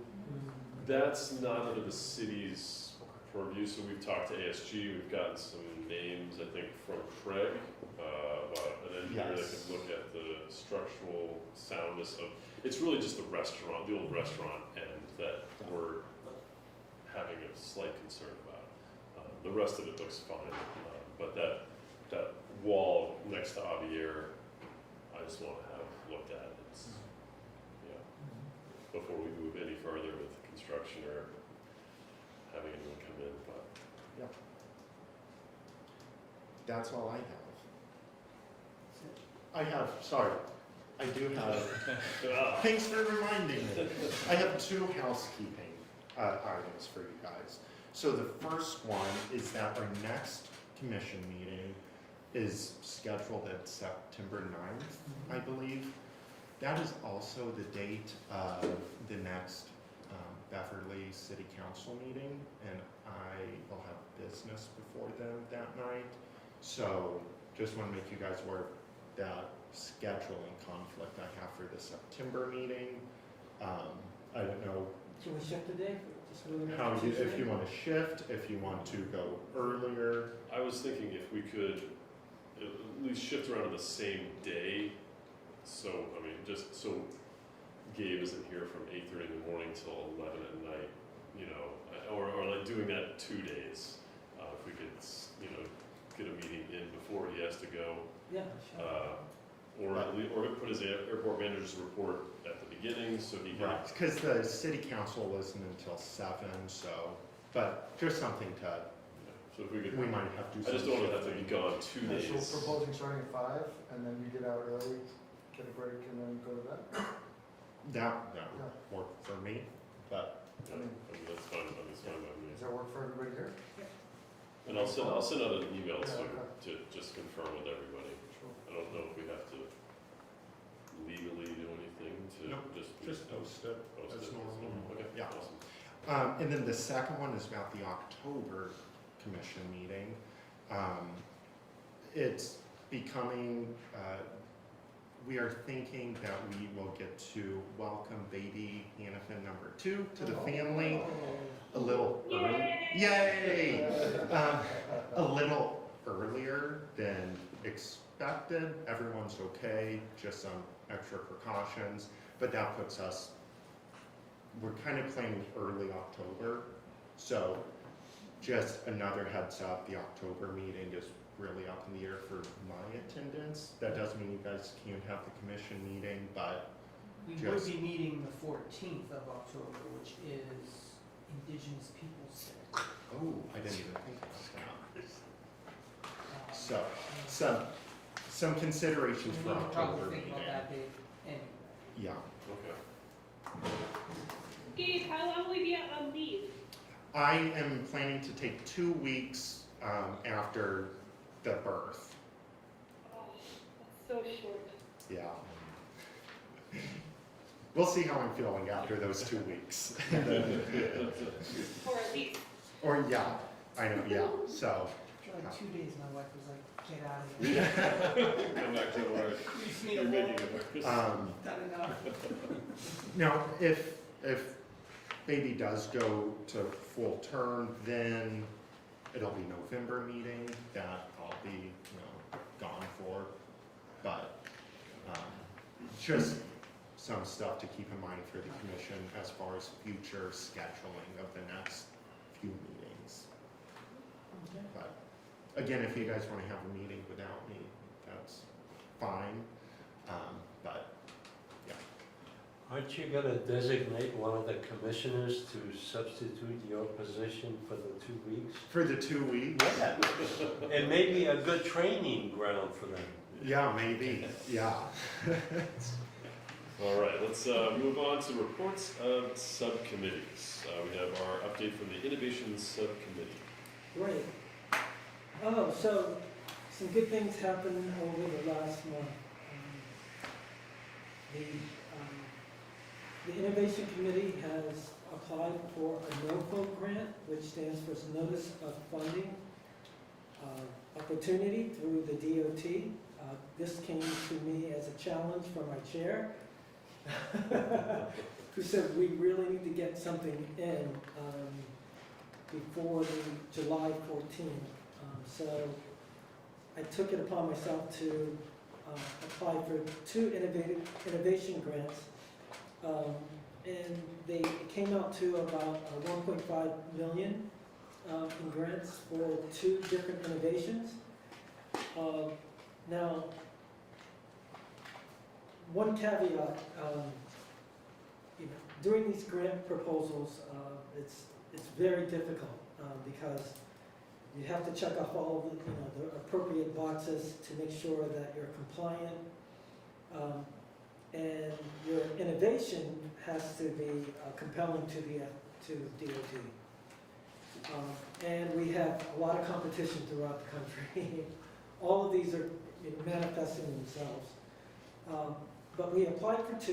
One was for EV charging for EV tolls, Beta Technologies, EV Cube, which will be able to charge not only EV aircraft or cars. And we think that that's something that would be a benefit here, but also it's on the list of items that the DOT would like to invest in. The other was for an airport advisory system. This is a system that allows for situation awareness for pilots after hours when Mary goes home. It will provide some information about activity on the airport. So when you fly into the airport at night or any other time and there's no tower, you can get some information about noise abatement, other aircraft activity that are within the area. A couple airports have this throughout the country. I think 100 of them. mostly in rural areas, but it's an innovation that is coming. So we applied for those two. Let's, cross our fingers. The best thing about this is we're going to learn from it. They're going to come back and say, you didn't do this was good, but we'll see. So Ms. that's Atos, is this like a, so you're saying, obviously noise abatement, that can be a pre-recorded, whatever. exactly. But then when you're saying other aircraft in the area, is it, so it's tracking With the ADSB. with the ADSB, and then it Mode C, generates Mode an S. AI voice of, There's traffic, there's you know. 3 12,000. aircraft in the pattern, or you can segment it, quadrants. Very Say southwest, east, west. You'll just know where there's activity within the terminal area. Question. How does liability play with that? Well, it's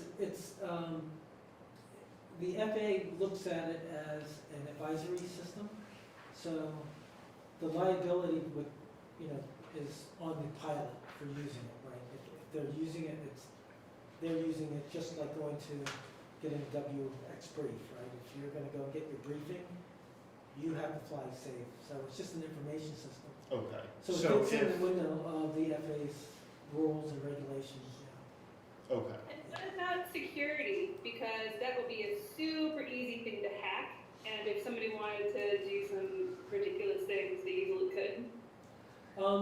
As far as I know from the challenge, and it's very secure and autonomous. So to physically go and to the system, you have to actually go out to it because it has solar panels and batteries. So and it uses the radios and. Yeah, but it's using some kind of relay system. I mean, the security, statewide security team is in my office, and you can't believe the stuff they deal with every day. Like, they are attacking every government system they possibly can daily. I would just caution on that. Oh yeah, no. We already have ASOS and AWAS, which are Same thing. weather, so it's, Yeah. secure Yeah, network. yeah. Yeah. Yeah, It's the it's same. it's a great question. It is, yeah, security is paramount. Like I said, these systems are out there today, working, and as far as I know, none of them have been hacked or, taken down. But yeah, it's a part of the grant proposal, Jesse, to talk about that. I can't remember what I wrote, but it does take an account of security. And the vendor has to actually follow through on that. So the challenge is, if the grant is approved, they have to make sure that it's sound and secure.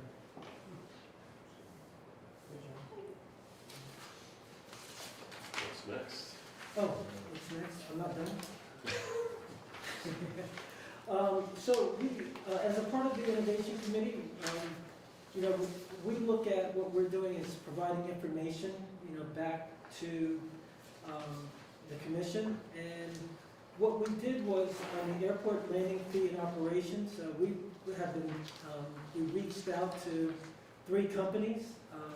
And Jesse, I don't know if you can't see this, but we have a little handout here. We talked to Vector, 1200 Aero, and Flight Level Aviation about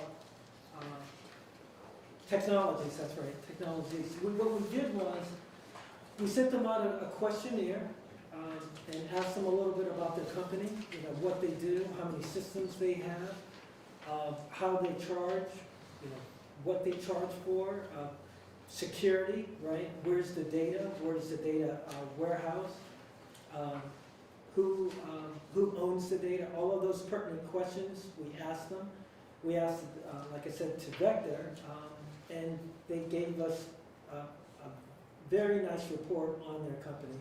So I really appreciate what they did. One of the things that they came in at was, their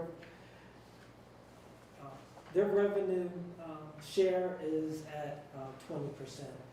That's very high, and I was not able to get from Vector the 3 months of data that I needed to make a good assessment of what their system would do, so that I could share it with Gabe and say, here's how they track. 1200 Aero and Flight Level did provide that information, and that was provided back to Gabe for his analysis. And what we found was that we believe that automation is the airport would benefit from automation, but if Gabe wants to do that automation and figure out that he doesn't want to do that, there is alternatives to that. But the key here is the accuracy of the numbers and operations will drive the revenue, and that's what we were looking for. So the recommendation is, automation will help track situation awareness. It could even add some security. But one of the things that really popped up was, if we decided to change our landing fee structure, meaning how we charge, we could easily change that and very easily with a notice. And so if folks wanted to land at the airport after hours, like Lawrence charges a fee for folks that charge at flying at 11 o'clock. It's a $30 fee. So we could instill that very quickly with an automated system, and they immediately get billed for that. So, that's something that we probably want to talk about is, Phil, go ahead. Chris, is Mike, is that your cue for me to chime in there with my? No, you're fine. You're on the innovation committee. I want you to chime in, please. Go ahead. Oh, okay, all right, well, you get a lot on paper, to be honest with you, I got a little lost in there, but my perspective of what I see the situation to be, as status quo is right now, what the two gentlemen here are looking at come up with works very, very well for us. However, going back to what I said a minute or two ago about the mayor and Mr. Perry talking about maximize revenue capacity here. All right. In the greater world here going on around us, particularly when he has come in Lawrence, outside aircraft, the transit aircraft that are using our airspace, such as the touch and goes. Since they're not based at those airports, every time their wheels hit the ground, they're getting hit with a very low landing fee. Okay. And that's not happening here. In my discussion with Mary a while back, just using round numbers, we used 80,000 operations. At 5% of that is transient, which is 4,000 operations coming into our airspace. If you multiply 4,000 times $30, that's $120,000. Okay. And at that point, if we were to incorporate something like that, right? I'm just talking about farmers coming here. This would make great sense for us to have this tracking software involved. Number one, it would alleviate the workload on the airport manager, who I am concerned about the workload being put upon you. I think you're doing a great job. I don't want you to get upset or say like, I don't know these people. It could happen. We're all friendly now and smiling, but you may get a phone call going like, hey, we're hearing great things about Beverly. How about this bag of gold in front of you, and off you go. And I don't want to see that happen. But focusing on putting landing fees in for outsiders, transit aircraft, it's either going to give us revenue coming in via the tracking system, charging landing fees, but it's a win-win situation. Those people would be then faced with the motivation to relocate their aircraft here to Beverly Airport. And now we get an opportunity for tie-downs, repairs, CFI remedial services, fuel, etc. And as I said, also reducing the airport manager's load. And at that point, if you were to do something like that, bringing in this tracking service would make perfect sense. And on top of that, they would handle the billing aspects in terms of chasing down tail numbers of people who come from wherever. So I just wanted to mention that, we discussed it. Are you suggesting charging a landing fee for everyone under 6,000 pounds? So just across the board, there is Yeah. just a landing fee Yeah. at all times for everyone transient? Well, Or anyone under Yeah. 6,000, everyone that's not based here? right. And then an additional fee on top of that For for nighttime. nighttime. Nighttime. Right? So Well, it could be $20 during the day and then another 30 if you did it at night. So it could be a $50 landing fee if you're transient landing at 11 p.m. Theoretically. To be honest with you, what I encountered in Hanscom is what I'm thinking of, which I'm doing day operations. So to me, every time, unless I joined the Aero Club there, I was faced with every landing fee of $30 every time I just touched the runway. And that's just the way it is. And I haven't checked into Meaning the touch and particular. goes, if you were doing touch and goes, they got you every time? They got you every time. So Now, this is for the outsider, not for the whole. They do that very clearly, not as a punishment, but for airport operator for costs. They don't make money, it's not to dissuade Yeah, from no, those. it's not. They've never made it a point to talk about Right. dissuading It's people just from, wear and tear. it's just wear and tear. And they said that's, it falls strictly into that budget, they've never gone outside of that, which I was surprised, but that's what the airport manager or the person in Massport will talk to. Well, in any event, as I said, status quo that we have works very, very well. I've personally, like I said, encountered this in Hanscom. I'm told that this has been implemented in Lawrence, our next door neighbor. Okay, the last couple of times I was out here doing touch and goes, I noticed there was a number of aircraft here, all of a sudden they just disappeared, nobody landed. And I'm like, those are all transients. Not that I'm, us versus them type mentality, but they came from someplace else, they used their airspace, which is, they're right. But we're running a business here. And on top of that, the marching orders from the mayor's office and Mr. Perry has said, maximize revenues. And it's the modern airport management theory. I mean, the last 25 years, 7% of public use airports in this country have closed down. Okay, that's a 7% reduction, 470 airports, 407, airports have closed down. Just to interject, part of being a business is also not just charging touch and goes, but also allowing for expansion in hangars and other things to bring in diversified revenue sources, because relying on just leases or just touch and goes or just fuel. Well, I'm looking So at I it in just- terms of us, the home team. All right, so then that's where I'm sitting too, is the home team. And Home team, all right? And I'm also trying to bring in business to us. In other words, if somebody's faced with that landing fee, at that point, rather than having their airport tied down to some little dirt strip somewhere, they go like, well, maybe it's time to bring it to Beverly.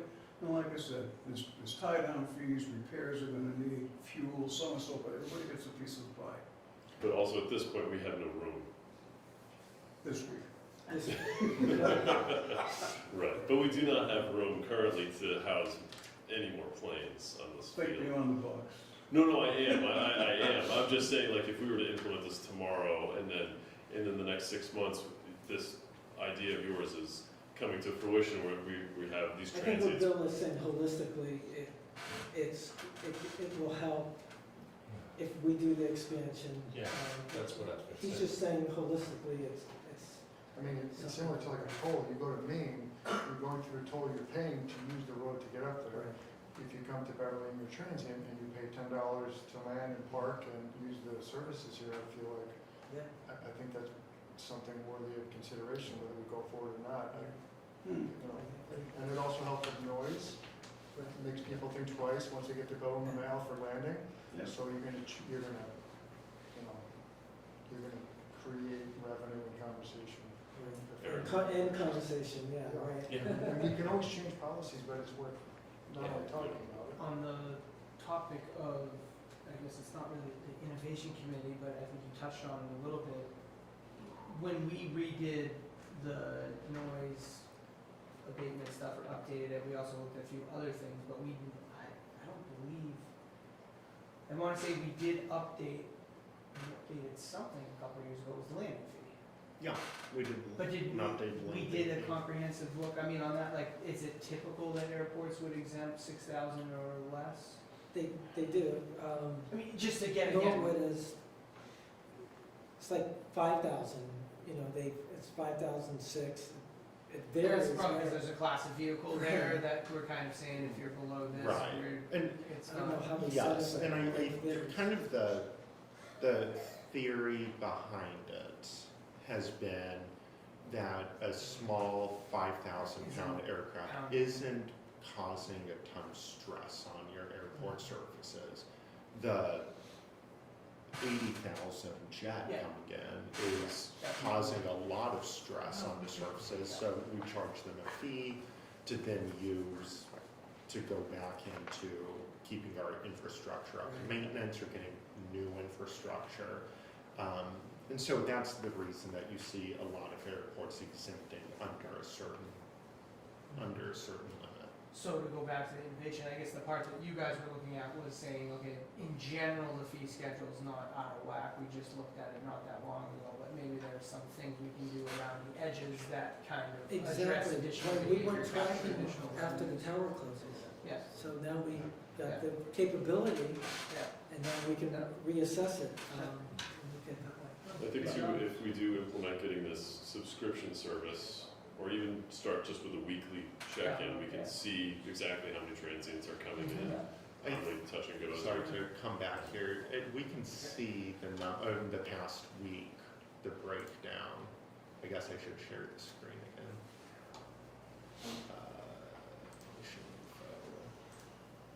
So again, do what? When you're done, I have another. Yeah.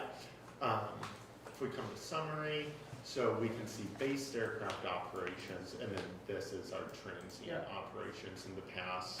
Was there a pie chart on, I We- thought I saw one that was on a class of vehicle or something like, Yes. You know, so here's your category and group. yeah. I think of the I'm dashboard. wondering too, if with the subscription, I'd like to know if you can Go further. go further and say like, well, I'd like, transients, how many are, under 5,000 pounds, see if you can like really Right, that's fine exactly tune. what I So here's the design group. Your design group A1 is your like under 5,000. That's who currently is not getting charged. That are transient? No, This is Yeah. everyone, But you base could- and you could go transient. for- No, we can't on these pie charts at this moment. I'm not able to But filter maybe- that maybe out. with the But maybe subscription, possibly with the subscription. or if we suggested to the company, they could program that in. Yeah, So- but the $600 summary. they should have. Right, yeah. But yeah, what was that? Over the last week, something like 280 transient aircraft operations. Which would also be a quick cross-reference with the FBO to know who's charged. Yeah. We can whittle down that number probably fairly easily to Yeah. find So out. can we get, for the next meeting, a little synopsis of how you're doing with it? Yes, yeah, that way I'll have a full month. Yeah. I'll be able to compare to kind of like the tower numbers, compare to FBO numbers, yeah. Yeah. So, Go ahead. oh, no, I was gonna, go ahead. You sure? Yeah. You said convention, like it's convention not to charge people, that it's a small, not a lot of wear and tear, bill, same revenue. So like the Portland ferry, the Portland Maine goes to Peaks Island, it does a mail run and does all the stops. two different boats. What's that? Josh. No, There's it's the the mail same boat and there's the ferry. It's the same boat. It's not the same It is boat. I was on it Married on twice. Peaks Island. Oh, okay. That's what I did this summer. So on the mail boat's the long trip. What's up? I have a house up there too. I'm saying I got married out there. There's the mail boat and there's the ferry. Sorry. It's So a the minor- passenger that does the mail ride doesn't cause any wear and tear on the ferry, but they get charged. So, I think where Bill's coming from, like if I go to an airport in New England for the day, I land, I tie down, I go somewhere for a couple hours, I use a bathroom, come back, take off, and I don't get gas, there's no charge. And I'm kind of astounded that there's not like a $10 charge for that. So whether or not we should do that, I'm not saying we should, I'm saying it's a great question. I actually called probably a dozen airports, maybe more in New England, and any smaller airport did not charge anything. And when I talked to the manager or the owner of that airport, and I was like, you know, I need to get into town. He's like, just give me a call and I'll drive you to town, no problem. Like, I mean, it was very, you know, there's no nothing like that. Because do we want to be a commission the airport that just does it? Are we different? We a little bit between Hanscom and Free and say, we want to actually build the infrastructure, we want to do future projects, we want to, it would not go to punishing people, it's to do infrastructure projects down the road. So it's just a great question, like I see. Just a couple more quick points, okay? I think we all realize this airport's growing, okay? We're hearing growing pains all the time, okay? I just think that part of that is putting on the hat and saying, like, maybe we could think a little bit more about this in terms of just, what are we doing here, where is this going, what can capitalize on it? Again, I'm thinking home team, remember that, I'm thinking home team, us, all right? That's all I'm saying. The other thing is I had somebody, I just reminded myself that person that flies out of here emphatically asked when we were getting Earl's high-intensity runway landing sites, and I said, well, to the best of my knowledge, we're not. And I guess he started living hell out of himself, coming back one night and completely overshot the airport. And was both embarrassed and scared and all this stuff. So on behalf of that person, I'm just mentioning What was it called? Earl's high-intensity runway landing system, flights, all right. If you fly night over here, honestly, you can't see the airport. You would think so. You would think when you have all the lights on, but Yeah. it is hard to find the airport. You No, can be on top of it, and you're like, where is the person? Now, if you land over here, I think, Bob, did you have something? Yeah, I think Yeah, that's- I think you need a full ILS to qualify for hurls, so you guys, I think, only qualify for MERLs, which is a medium intensity runway landing system. Is I that- understand what you're saying, but the fact of the matter is you can't see the place at night, okay? And whether we're entitled to it or not, why don't we just do it? No, well, doesn't it have to We've go got- through our AIP Well, program when it's? I mean, being done? it's That's either something- then it comes down to a question of funding, because we're not going to be eligible for Right. grant funding. You and could fund it on your own if you want. We could fund it on our own, but I don't know what the going rate for We'll a start charging those landing high-intensity- fees, we'll have $100,000 in a year, you know? I'm telling you, listen to me. I can see how he's I'm your thinking only now. friend right now. I'm telling you how to do it. And the spirit moving forward, these are great discussions, but we have more stuff. Yes. Yeah, thank let's you. move on. So also as a part of the innovation committee, we're looking into EV charging just for cars. And pass it over to my colleague to talk a little bit more. And I think also Gabe, you've been, Gabe Gabe and and I Kyle. We had a meeting today with a company and got a quote for both sides of the airport to get 10 stations installed. But I'll let you go. Oh, no, I mean, 10 charging stations per side. Oh, And then, Yeah. and this is the revenue share? So there's a lot to it. Well, I can send that out to we can the. send Yeah, it to sure. the- And we're gonna, we have a digital copy. This is Yeah. what we want to continue. Yeah, you go. yeah, no, essentially we're at the place in terms of the west side. We have, the next step would be to contact an installer to quote, to produce a quote on how much it would cost to put in 4 chargers. Because it's about, we put in between 4 or 5 level 2 charging stations on that side. On existing infrastructure. On existing infrastructure, to have any more like a level 3 would require another transformer. It's a whole other level of cost, and kind of have to justify that. So, in terms of like next steps, I'm going to be handing off that document to you in terms of Super, all the information I've covered. super. So So the EV planes, That's a level grant. 3, no, just literally the technology, it's not, they're not charging on a level 2 charger, right? They're the gonna be, planes? yeah, No, They level need 3, they level need three. super. Level 3. Yeah. okay, But the charging stations can do car or plane. correct, okay. So also, just for clarity, as a part of the innovation committee, we're just gathering information and we're passing it on. So this is kind of like the baton, passing it on. Right. So the operations and landing fee, looks like Gabe, you have full control over, you got all the data from the three companies. If we want to turn that around and do a trial, we know who they are. I'm sure they would love to come in and help you out. And as a part of the EV charging, if you folks have control of that, the initiative, I think we can move on to other things. Yeah, no, I mean, Is that good? the gentleman came today, and basically there's a couple of different options for the whole airport. Danvers, because it's municipal, Danvers runs their own electric. There are no incentives on the west side, so it would be completely out of pocket, which was around $466,000 to install that. For the 10 station, For the 10 station, level 2. there'd be level 2 and level 3. So I think we have 4 level, or there's two level 3 stations, but there's 2 wands per station, and then the rest would be all level 2. And for the Beverly side, we could do no cost to us whatsoever, 50-50 revenue share for 5 years. And then after 5 years is 100% revenue for us. Or we could pay, after incentives, it would be $52,000 and change. And then we would immediately start 100% revenue share. They would, all the infrastructure is here, and they would just put a new service.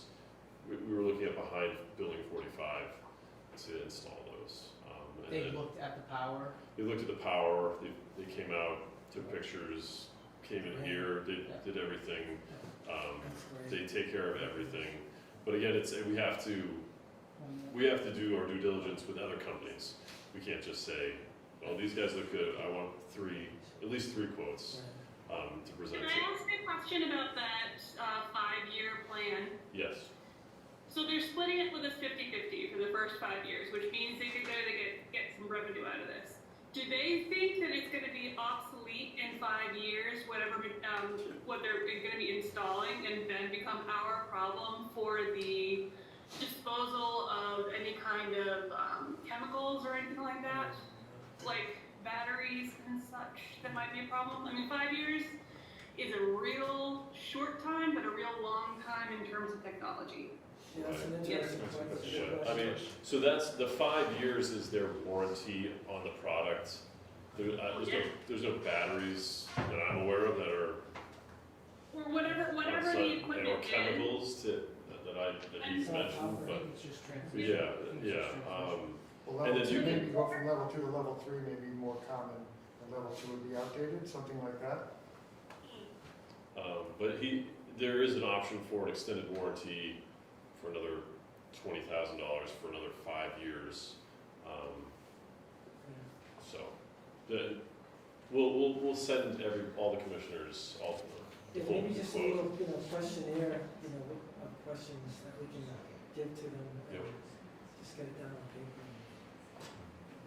Yes. Well, great. So Bill's going to talk about some other ideas that we have, and we'll report at the next meeting, other areas that we're going to look at. Great. And to get back to the grant, we should know in September. They said. I think I don't know if they sent you an email or anything. Well, Gabe will be the first to know Yeah. when that comes through. And if we do get this, could this theoretically fund the car EV charging Sure. on the west side? Yes. Okay. Think that? Yeah. Is that from the Danvers side of things? Is that something attractive to Danvers? Because I know any type of development in Danvers gets a lot of pushback, is bringing in, I can't speak for them, but my understanding would be Danvers Electric is in the business of selling electricity. okay. They seem happy with it. Yes, okay. I just don't want to push Yeah, and start jumping through hoops on something like, that we don't need to, or I don't want to upset more people if we don't have to. Good luck with that. Yeah. But, you know, just want to be the good neighbor as best as I can, so we take the initiative beforehand and I ask. think we're looking at a future where wherever we park cars, you're going to find, Charging. you're gonna find that stuff, so I'm not sure that on paper there's a huge objection. So there was one thing here, it says discussion on landing fee structure. I think we kind of touched that, but I think that we should table that until Gabe gets to feel what he's doing. Does that sound good to the whole commission? We'll give this a month or so of what we currently have, or do we want to jump into the $3,600 subscription to, is this something we want to discuss further? I guess or- I would suggest, why don't we, just so you have the cover, if, I'm comfortable with the 3,600, but if you wanna kick the tires for a couple weeks on the free and then decide, hey, no, I actually think I wanna go deeper, then you don't have to wait for another meeting in order to do that. I think we've seen that we're already way out on revenue, so if that's helpful, but Yeah, I mean, I'm for the $3,600 so that we can maybe potentially next meeting have a deeper dive into back to January Oh, to present potentially. You just got my vote. But I mean, this is up to you as well. If you want to take on that workload potentially for the next month of, you know. Yeah. I think I we should think have. Gabe's trying to be fiscally conservative and save the airport money, and we're saying, well, but it's probably for good reason, and we That's want you to have, Yeah. that You need that. Yes, because just to be, of course, financially sound, I think, as a public entity, that behooves us to do everything we can to be fiscally sound. And then I also know that come 2027, when that runway is getting constructed, we've got a huge local share that we're going to have to be investing a lot of our enterprise fund into. So that's also kind of what's in the back of my mind is those Yeah, local we're gonna shares do coming this. up. Yeah. All right, I defer to the airport manager's discretion on this matter. I think he's got, you've more than impressed me, young man. I tried. Well, do we need to vote on I was gonna say, so do we wanna at least give him the authorization to spend it, and if he doesn't need to, he won't, but if he does, he's got the authorization, otherwise it's 4 weeks Better until. safe than sorry. Do I hear a motion to purchase a subscription for our flight tracking system? I have a motion from Commissioner Kendrick. Do I hear a second? Second. Commissioner Henry seconds. We'll do a roll call vote. Do we do discussion first? We can do a discussion first. I mean, I'm on the side of Gabe. Like, I'm always about saving money unless you absolutely have to use it. And we do have that big local share coming up. The other thing I'm thinking of, and Gabe, this is not to pick on you, but if we know he's going to be out for a couple of weeks in sometime between now and November, is it a good time to start the subscription now or wait until after that so there be a full attention to it and not a period of time that's not being utilized during that first year when we're supposed to be, kicking the tires? I guess my thought on it is to get from January 1st to now.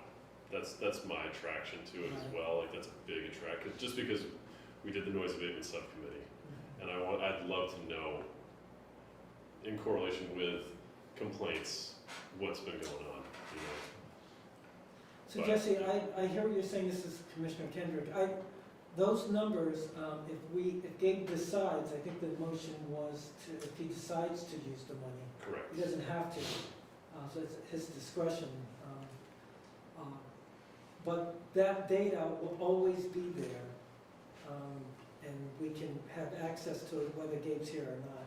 That's the whole idea. We can have access to it, but will we? I mean, he's only out for 2 weeks. Yeah, he can pull it when he comes back. Can you cut back to a week? Guess on those nights when I'm trying to rock the baby to sleep, I Yeah, can think block it. Yeah. No, I hear what Jesse's saying. No, I just I really wonder, appreciate in that, Jesse. a appreciating the concerns, and I'm not trying to gloss over them, because it's a big number, but in the scheme of it, if you look at that big number, is $3,600 gonna be like, oh, we just aren't gonna make it because we bought a subscription? I think that the data that we need checks a lot of boxes for things that we have been talking about for a long time. And I think we need to make progress on that, and if Gabe feels he needs that resource to continue that progress, I think we gain more from that in the short term than we potentially run into having $36 in the hole, $3,600 in the hole 3 years from now. Yeah, I think, and we could always come back in a year. Well, and add do those what she fees says. that you were talking about. Yeah. You could say, actually, this was helpful, and I think it was a good idea, or say, actually, it was okay, but it wasn't what I thought, and we actually could do this, and therefore I recommend we actually don't continue with trying to get rid of it, so. All right. So we'll stay with the original. Jesse, do you want to, Commissioner Zuberek, would you like to discuss any more? And Gillette. No, and you can call me Jesse, that's fine. Oh, she's Yeah, no, you're good. Okay, so we had the motion, we had the second, and this is again up to Gabe's discretion if he feels that he wants to do it. We're all sounding supportive. We'll do the vote. Commissioner Zuberek? Yes or no? Yes. Yes. Commissioner Doxey? Yes. Commissioner Roulette? Yes. Commissioner Kendrick? Yes. Commissioner Coswan? Yes. Commissioner Henry? Yes. And Commissioner Vitalik, yes. Unanimous vote. We're leaving it up to Gabe whether we get the subscription or not. Pressure's on, dude. Give me a credit card. I know, yeah. Is that just use of 3,600? Go to the tape. Yeah. No, thank you. All right. Is there anything else from the subcommittee? No, great job. All right. Yeah. Great job, guys. All right. We'll move on to the anticipated new business. Let's talk leases. Proposed leases with Multi-Wing Aviation LLC. Yep. Yeah. You wanna take it Yeah, away? so, Commission might recall, it's been right at a year ago, Multi-Wing Aviation took over the lease that was previously held by Baker Aviation. Multi-Wing is now putting in some significant improvements and infrastructure investments into hangars 2, 3, they have hangar 5, and then building 54. Hangar 5 is kind of an outlier there because that's a land lease and they own the hangar, they own that building, they just lease the land from us. But all the other 3 structures are owned by us, we just rent it back to them. So I've included in your packet a list of improvements that they have done and will be doing to said structures. And with this improvement, they asked for a new lease to, to reflect those investments. Has everyone gotten to look over? So I sent the leases out. And putting the packets together, if I had printed out all the leases for everyone, I was looking at 900 total pages. So I have them here with me. I can pull them up if there's certain sections that you want to discuss or have questions about. But Motion to accept. All right. We'll start with discussions first here. Let's does anybody have any questions? I think I'm hoping this is a quick one. Yeah. I guess, having read the document but not seeing this until tonight, I don't know if I missed this one in email stuff, I apologize if I I did. just got this today. Yeah. So, just wondering, can you summarize, and I think it's true probably for Hangar 4 and for the tenant at will, it's probably standard language. What does the lease say about improvements? Because I mean, if they're itemizing that these are $20,000 worth of improvements in Hangar 2, does that come out of rent? Or is this just they're looking for the So it's lease, not- and they're it's gonna not- sink this money into. It's not a one-to-one ratio between the multi-wing puts in $2,000, so we're gonna take $2,000 off the rent. There is a small rent, there's a rent abatement Yeah, to the leases to kind of help with that, encourage them to encourage them to make Yeah. those Yeah. investments into the structure. read that paragraph Yeah. with great depth, because I So didn't know Hingers, that was on. and just so, Hingers 2 and 3, I think I'm correct in saying this, are the oldest still standing structures on the airport. They need some TLC. So, I mean, yeah, it's kind of a gesture of goodwill to multi-wing and saying thank you for making that investment in our infrastructure. So, you know, to really So improve. there is a thing, but it's not a one-to-one, It's not a one-to-one, yeah. so we win. Yeah, I'm coming up. The figure's quite astounding when you total them Right, up. no, that's why I'm Yes. trying to Yes, figure out that's a how great that works. investment in the Yeah. airport. I vote to a 1-to-1. Clark, this is, for those Yeah. that don't know, Clark Labby, joined by his better half, Heather, and the owner of Multi-Wing. So, Thank you, Councilman. Now, I only have one question on the lease. There was a lot of leases that come Yeah. through, so I'm wondering, are these vetted by our attorney for yes. language before Yep. they come to us? Right, and then this form I use, I put together along with Anderson Krieger, A standard, who, yes, so Okay. they looked over it, it gets looked over by our solicitors. As you know, it will have to then, if and when you guys give the go-ahead on this, that's not the final stamp, it then goes back through finance and purchasing and mayor and city council.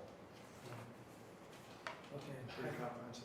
Yes, so, and lots of eyes and hands are on this before Yeah. anything gets signed and agreed to. So, it's, yeah. And how soon will you start working, if not already, on the buildings? Oh, he's been working on it for a while. Yeah, he's been. Did you ever hear that story, do a good home inspection? Yeah, oh yeah. We were more concerned with environmental and building Mark, you love that word, don't you? Just love that word. and engineering structures Yeah. before I bought it. So I didn't really anticipate all these little things that have turned out to be horror shows. And if you look at the list, and the people that are in 54 now, I've already had to call an emergency plumber, an emergency electrician. Is this before or after the Coast Guard used the bathroom? That hasn't broken yet, knock on wood. So, it's just, Hangar 2 needs a lot of sheet metal work, Hangar 3 needs sheet metal work, the snow's blowing in. But we've done so far, we did a lot of work to 2 front and back. I put in probably 25, almost 30 into 2. The Hangar 54, we just started project. The AC unit cost me, what was that, 14. We plugged the AC unit in, we turned it on, we're all running for cover. The fan came out of it, and it was rather amusing. So that was what Different definitions of amusing. So, and everybody heard it. Sorry to ask a hard question, because this is fine, but, at what point do these buildings become not worth the investment? Well, the problem is that's a really good question.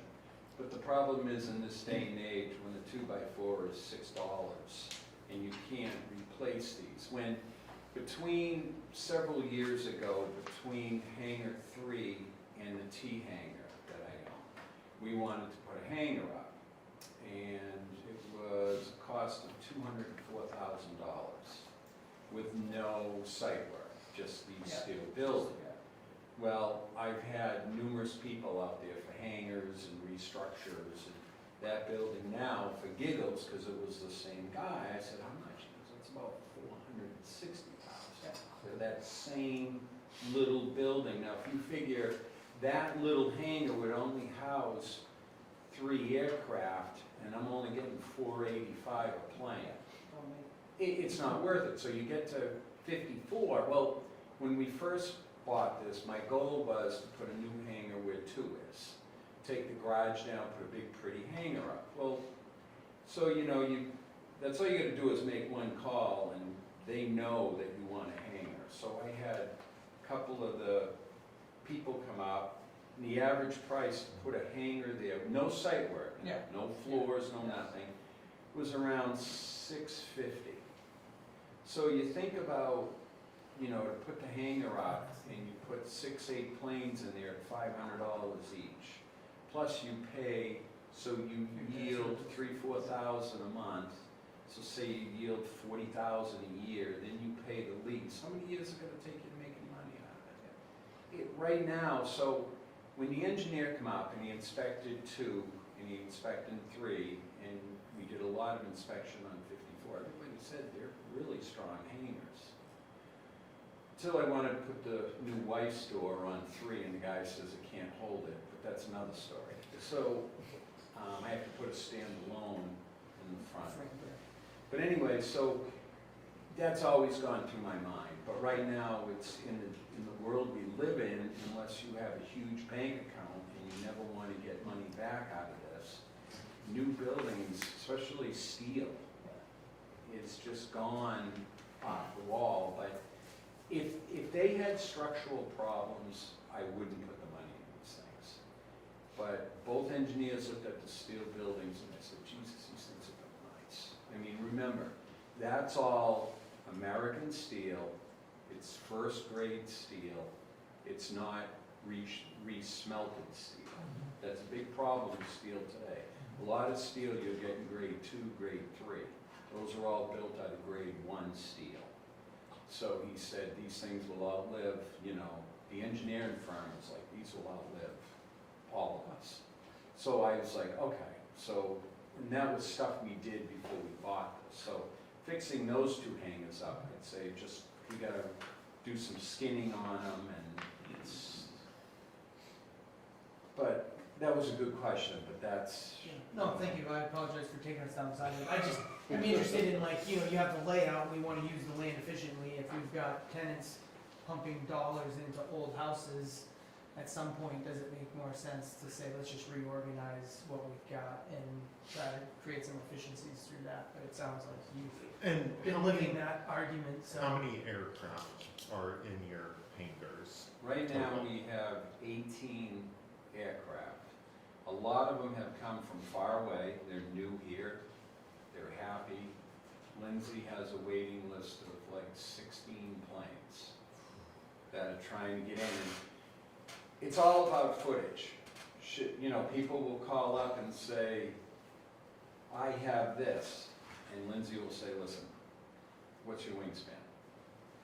Because she'll ask me and I'll say, we're good for 32 feet there. We're good for this. We're good for that. We have at least 4 twins on a waiting list.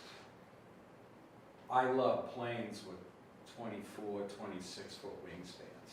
Those are great. We can stack those things. Not big things like me and you, 38. Like, oh shit, when am I gonna put those?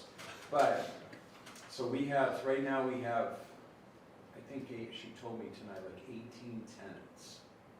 So 16. We're full. We just filled up. A guy bought a plane from Oshkosh. Heard about Beverly. Called the phone number.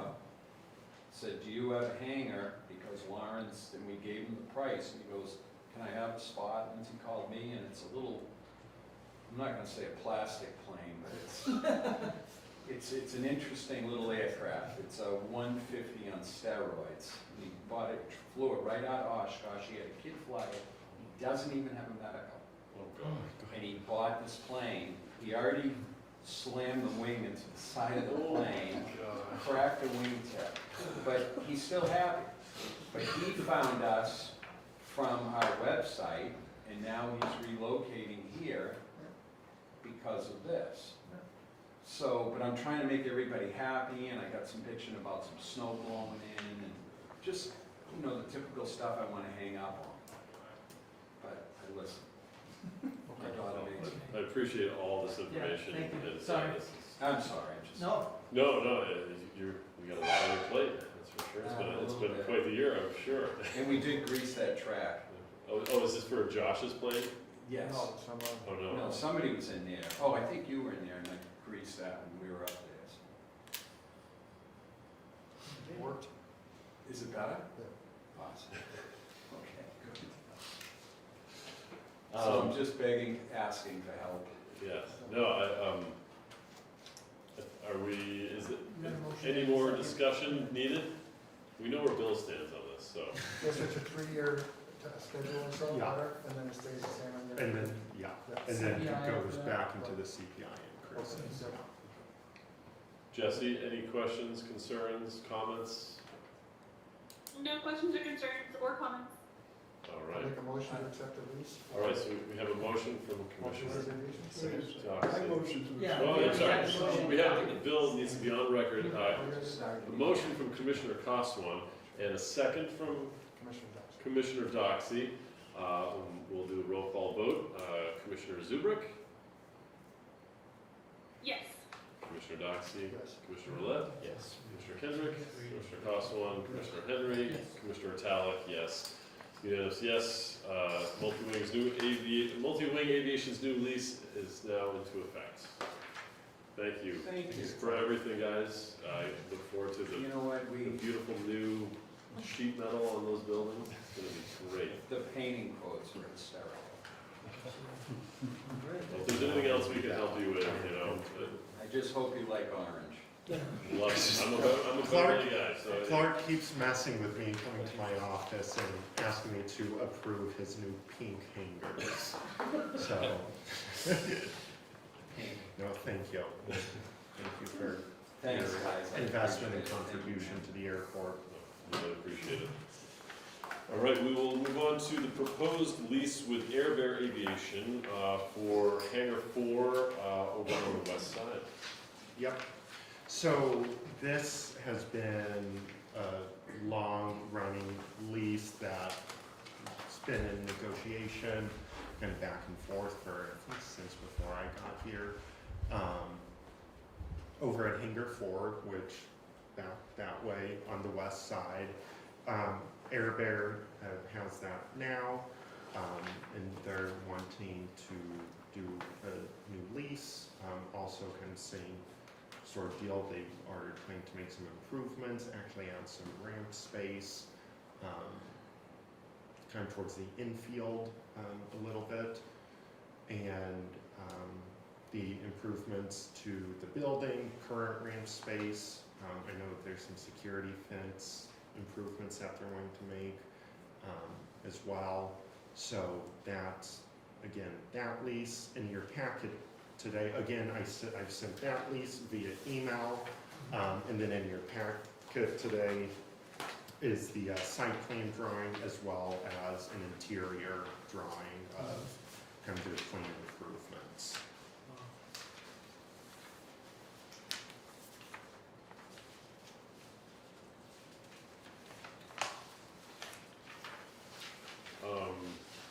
Does anyone have any questions? Tom Bear from Air Bear Aviation is here. Bill? Okay, the meeting started with Ace Chase that you're talking about. Is this his building we're talking about? This is Ace's old building, yes. Okay, so this is the contention. Yes. Okay. That's a, Well, given what Mr. Chase said earlier, where you're good with where we're at, and I think you recommend that you put it forward because you recommend us to improve. Right, yeah, so, I mean, currently this area is under Mr. Bear's purview. I mean, referring back to Chapter 30 of Mass General Law, which is the governing regulation on purchasing of public entities that they look at purchasing and contracts, and all of that is in Chapter 30. There's, exceptions and cutouts in Chapter 30 from the RFP process for aeronautical use, spaces. So for hangars and such, the current owner can come to the commission and say, hey, I want X, Y, Z, ask the commission of that, and then we can negotiate directly with them without, going through that RFP process.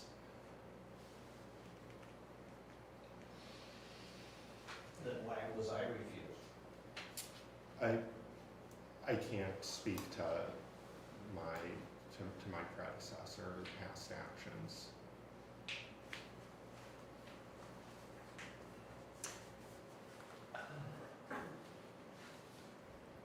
Yeah, I don't know where to go from Yeah. there. I mean, it's, if there was, Went through City Hall and the solicitor's office. Yeah, this is another one that Anderson Krieger, has Assistant Deputy looked Counsel. at. There will be a lawsuit, just letting you know. Probably should say, but I mean, I think that's fair. If you got a different answer then, and we're getting a different answer now, then you have the right to ask for an explanation for that. yeah. I guess, I haven't seen the old lease, so, and I'm not a lawyer, so I don't know what the verbiage was in the old lease, if there was something that's saying you're not allowed to extend, but.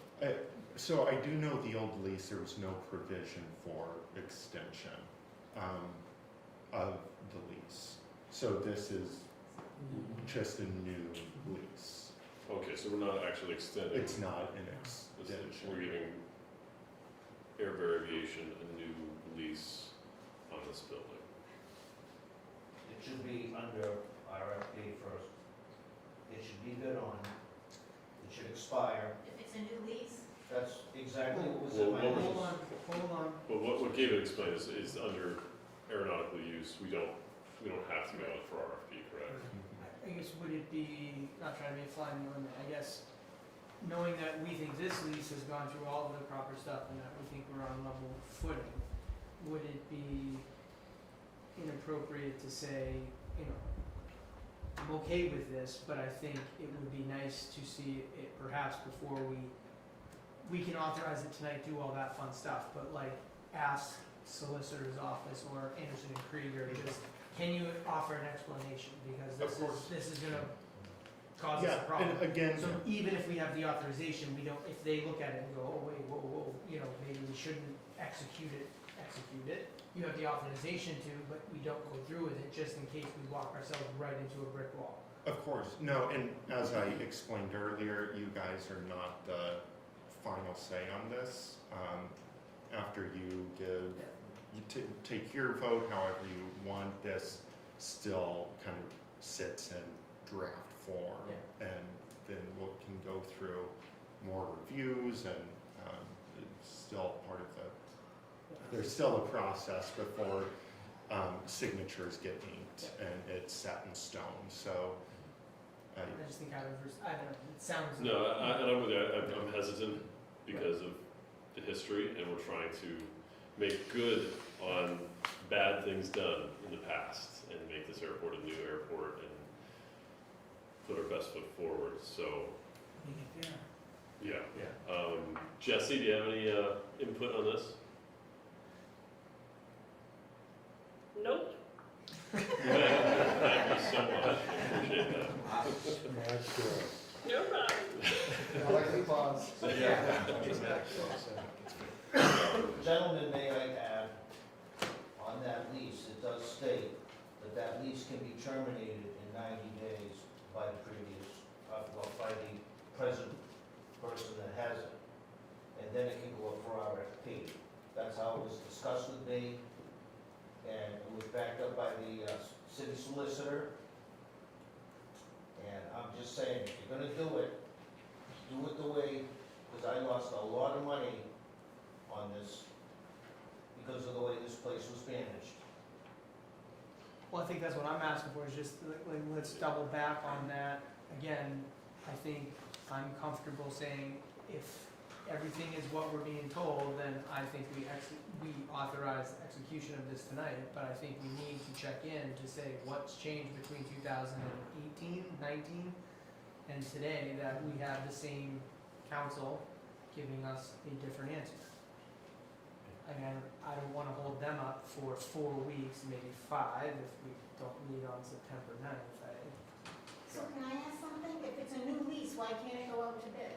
I guess I'm confused on that. We're not that legal experts. The commission isn't, that's the city solicitor's job, that's Anderson Krieger's job.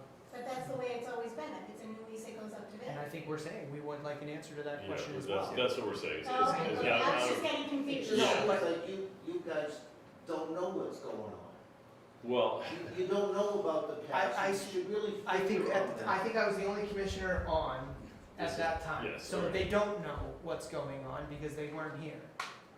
That said, I know it was a big deal. I know the relationship you had with the airport manager was problematic. And what I'm suggesting is that we get an answer out of the lawyers involved to give us an understanding of how we would get 2 different answers over a 4-year span, 5-year span. If it turns out that this is fine and actionable, you're gonna do what you're gonna do, but I don't wanna hold up Air Bear 5 weeks on a pretty standard. I personally don't. I think that Yeah, out that's of fine. out of respect for Ace, out of respect for Peter, who also had to wait months and months and months and months because people didn't like certain things, I think that we can wait 4 more weeks to vote. That's fine. But I mean, that's my thought, and we could get the right answers so we don't walk into a lawsuit. Yeah, we gave them saying that it's on the up and up, so we have questions, but it sounds like it's actually gone through City Hall, the mayor's office, it's gone through the proper channels, it's come back to us, and then it will go back to City Hall. So what we're asking for is once this moves beyond us, that Gabe will find out and say, here's what I found out, like, why stop the process? It would be stopped on its own merits, if required, based on what Ace is saying. Well, I Sounds mean, like Kyle saying why even do that, maybe we just hold them up, we've definitely hit the pause button we've hit, before. yeah, we've hit the pause button before on I'm amending my non-questionable. Holding up businesses and moving this forward, it's gonna be stopped anyway. Ace is gonna move forward in his actions, that's gonna happen pretty quickly. So if like this, Gabe can make notice to the city saying, this is what we're understanding, so be careful as you move forward to close this out. Like Gabe can actually work with the city and say, we have to be extra careful on this. But up to this point, the commission checked the, because it seems like we're being told. I'm fine with that, Yeah, but if the commission, Yeah. Bill? Motion to postpone for by 30 days. All right, so, okay, so you need a second. we have a motion on the table by Commissioner Costello to postpone until next meeting. Can I make a motion to accept it in this meeting at the same time concurrently? or is it- Well, we have to wait for Yeah. we have to wait for a second. If there is a second on the table, does anyone second to wait till next meeting?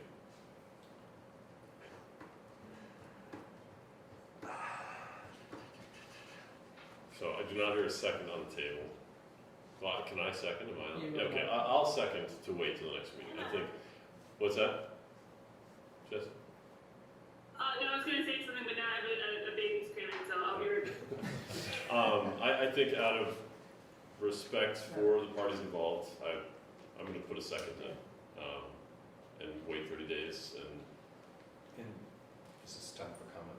Yeah, of course, yeah. What's gonna happen in that 30 days? Well, we're gonna get an answer to what Ace is bringing up. And if it does come out legit and it is what Ace is saying it is, then we move forward accordingly. And The 4-week delay doesn't mean anything, because the lease is still in effect. So it doesn't change anything. But I would like verification, and I appreciate you at least trying to do that. What lease is in effect? They have leases. They have Those leases. leases. So you have This to have hasn't these expired yet. Okay. This is It just- doesn't change in a month. All right, yeah. Right. But Do we need to review the other lease? Is there any information in there We let that's the lawyers valuable? do that. To let the lawyers do it, okay. then someone needs to attach both and send them along, right? Right. Um, So we have a motion in a second. We'll do a roll call vote and see where it pans out from there. Commissioner Zubrick? She's busy with the baby. All right, we'll start with Commissioner Henry. Oh, boy. I will say yes. Let's delay. Delay. Commissioner Yes. Oswald, delay, yes. I'm fine with it. Commissioner Kendrick, yes, on delay. Yes. Commissioner Vitalik, I also say delay. Commissioner Roulette? Yes. Yes. Commissioner Doxey I'm in there. is a nay. Commissioner Zubrick, are you back yet? I am back and I also say nay. Nay. So we have 2 nays and 5 yeses. So the motion passes. We will table this lease until next month in the September meeting. Thank you. And what's gonna happen, so we wanna make sure we have some action items. Yes. To move this along. Right. Yeah, so I will be in touch with our lawyers and see, one, kind of lay out the situation, and then see if I can get some history and context from their side of things on what happened in 2018-19 whereabouts. Yeah. Okay. All right. I'll move on to the proposed tenant at will agreement with Flight 4CF for office space in Building 45. So, last month, I think it was, we had the tenant at will agreement with Javier for some office space in 45. This month, it is a nearly identical tenant at will agreement, but with Flight 4CF. Flight 4CF is a nonprofit. They're the ones that host the family days and air shows out here in the region. They're looking for some office space over in 45, and we have it. So that's the agreement before you today. Mr. Coswell. Motion to I'll second. Good, all right. So do we need a discussion about this? Yes, please. Yes, okay. Well, Go ahead, Jesse. yeah, question, so is this like do you think it's really short term just for the air show, or is it gonna be longer term than that? I mean, no, it's tenant at will, but is there a general plan? Yeah, I think it would go beyond the air show. It would be Rich and I. Okay, yeah. So.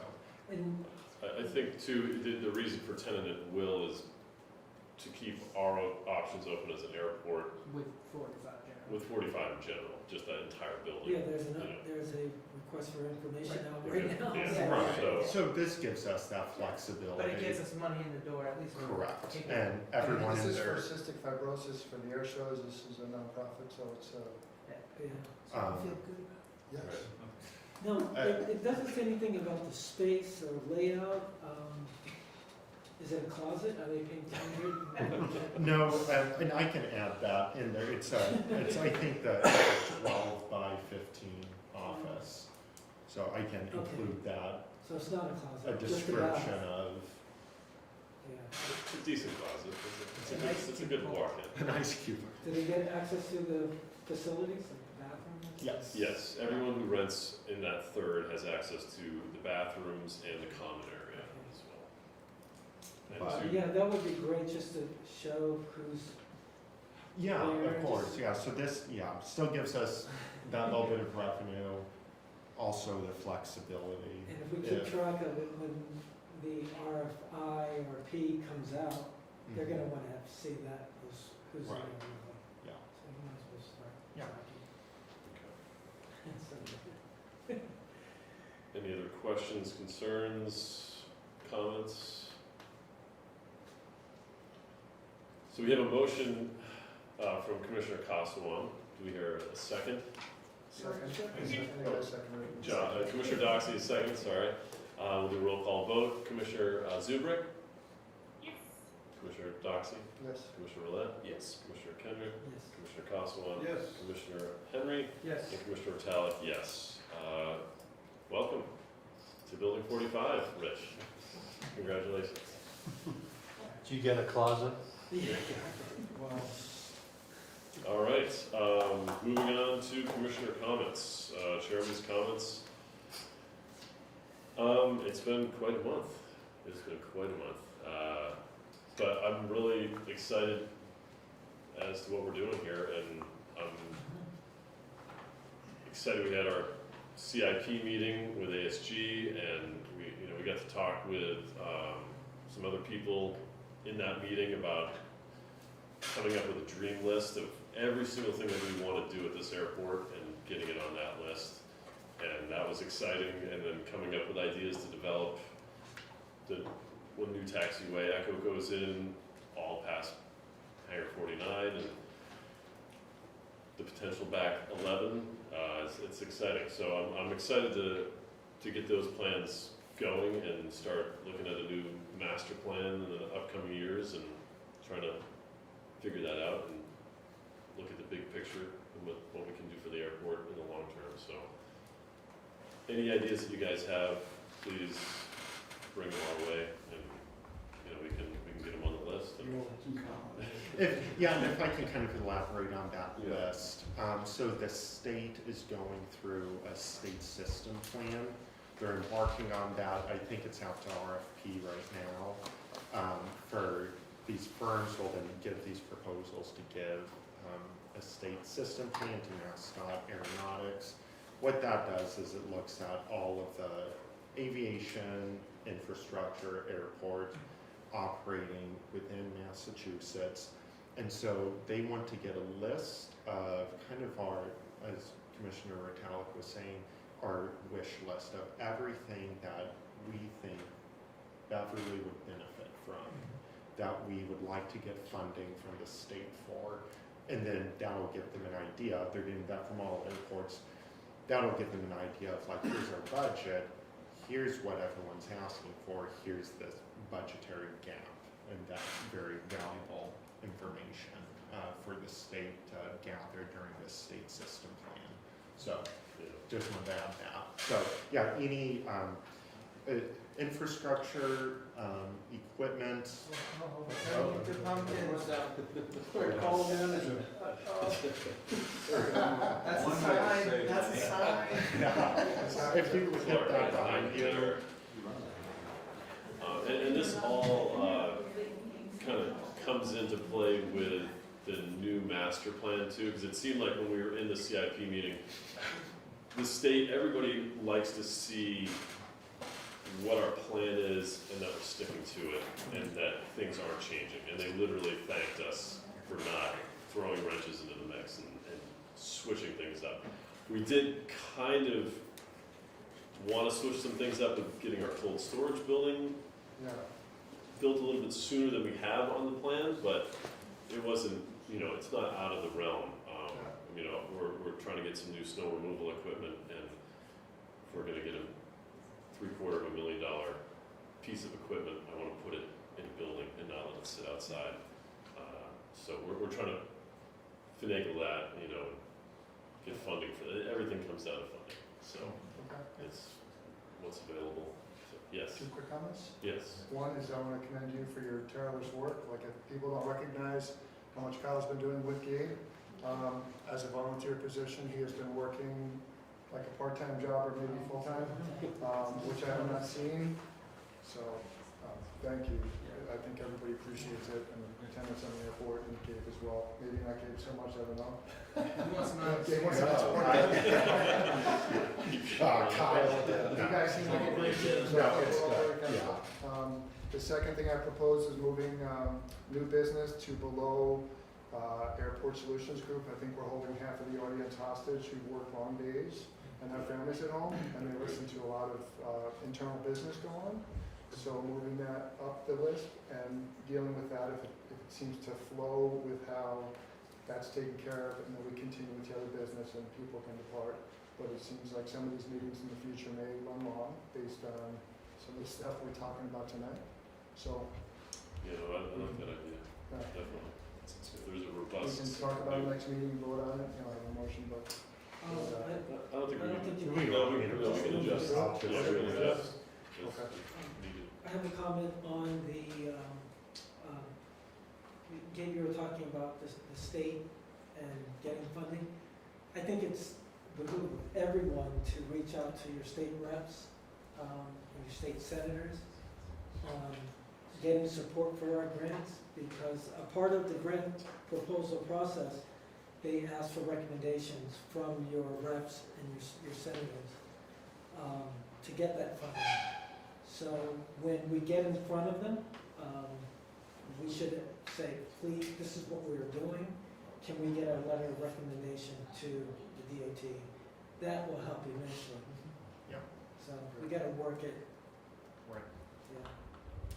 So the guessing is out of the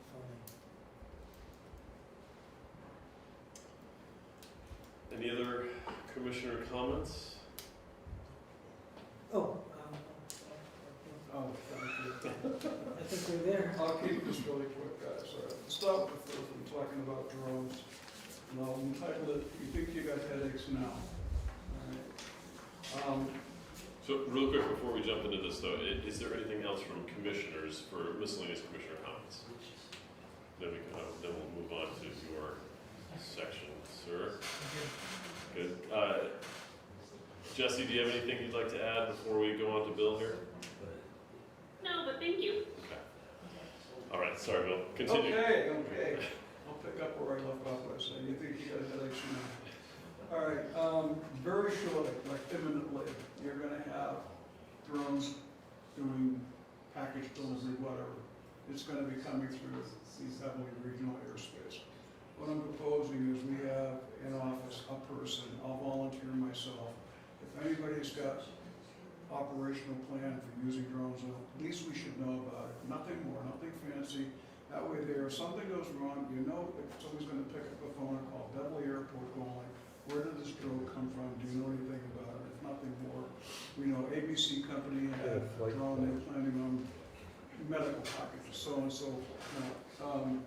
I've been involved with this before COVID came in, and in any event, it's what's going on is a very complicated merging of unmanned and manned aircraft. Okay, where I left off of this, the FAA threw their hands in the air and said, "Hey, NASA, you figure it out." And that's the big picture. And at the moment, the only one I'm aware of is a medical facility. I think it's a hospital, I'm not sure. But they want to deliver medicine, which makes perfect sense. But at the same time, I was at a conference a couple of years back, and I was listening to the president of Yamato Corporation, Japanese company, and he's got drones already ready to go that can deliver a grand piano. All right, and it might be interesting if this drone dropped a grand piano in someone's backyard. So you might want to know about that. And the other thing is that there's going to be like, I'm going to call them passenger drones, or like conceivably you would have a pod or two here at Beverly Airport or wherever. And somebody wants to go from here to Logan Airport, they just get in, put their credit card and pop, they're there, and it comes back. This is all in the plan. This is all in the works. Sounds good. I don't know how it's going to work out, but I would think that if nothing more for our airspace at Beverly Regional Airport, Class D airspace, we would just like to know if somebody's doing this, that nothing goes bad. If the sailor news is reaching up going, "Hey, somebody dropped a grand piano in someone's backyard, what do you got to say about it?" At least we have something to say about it, period. Okay?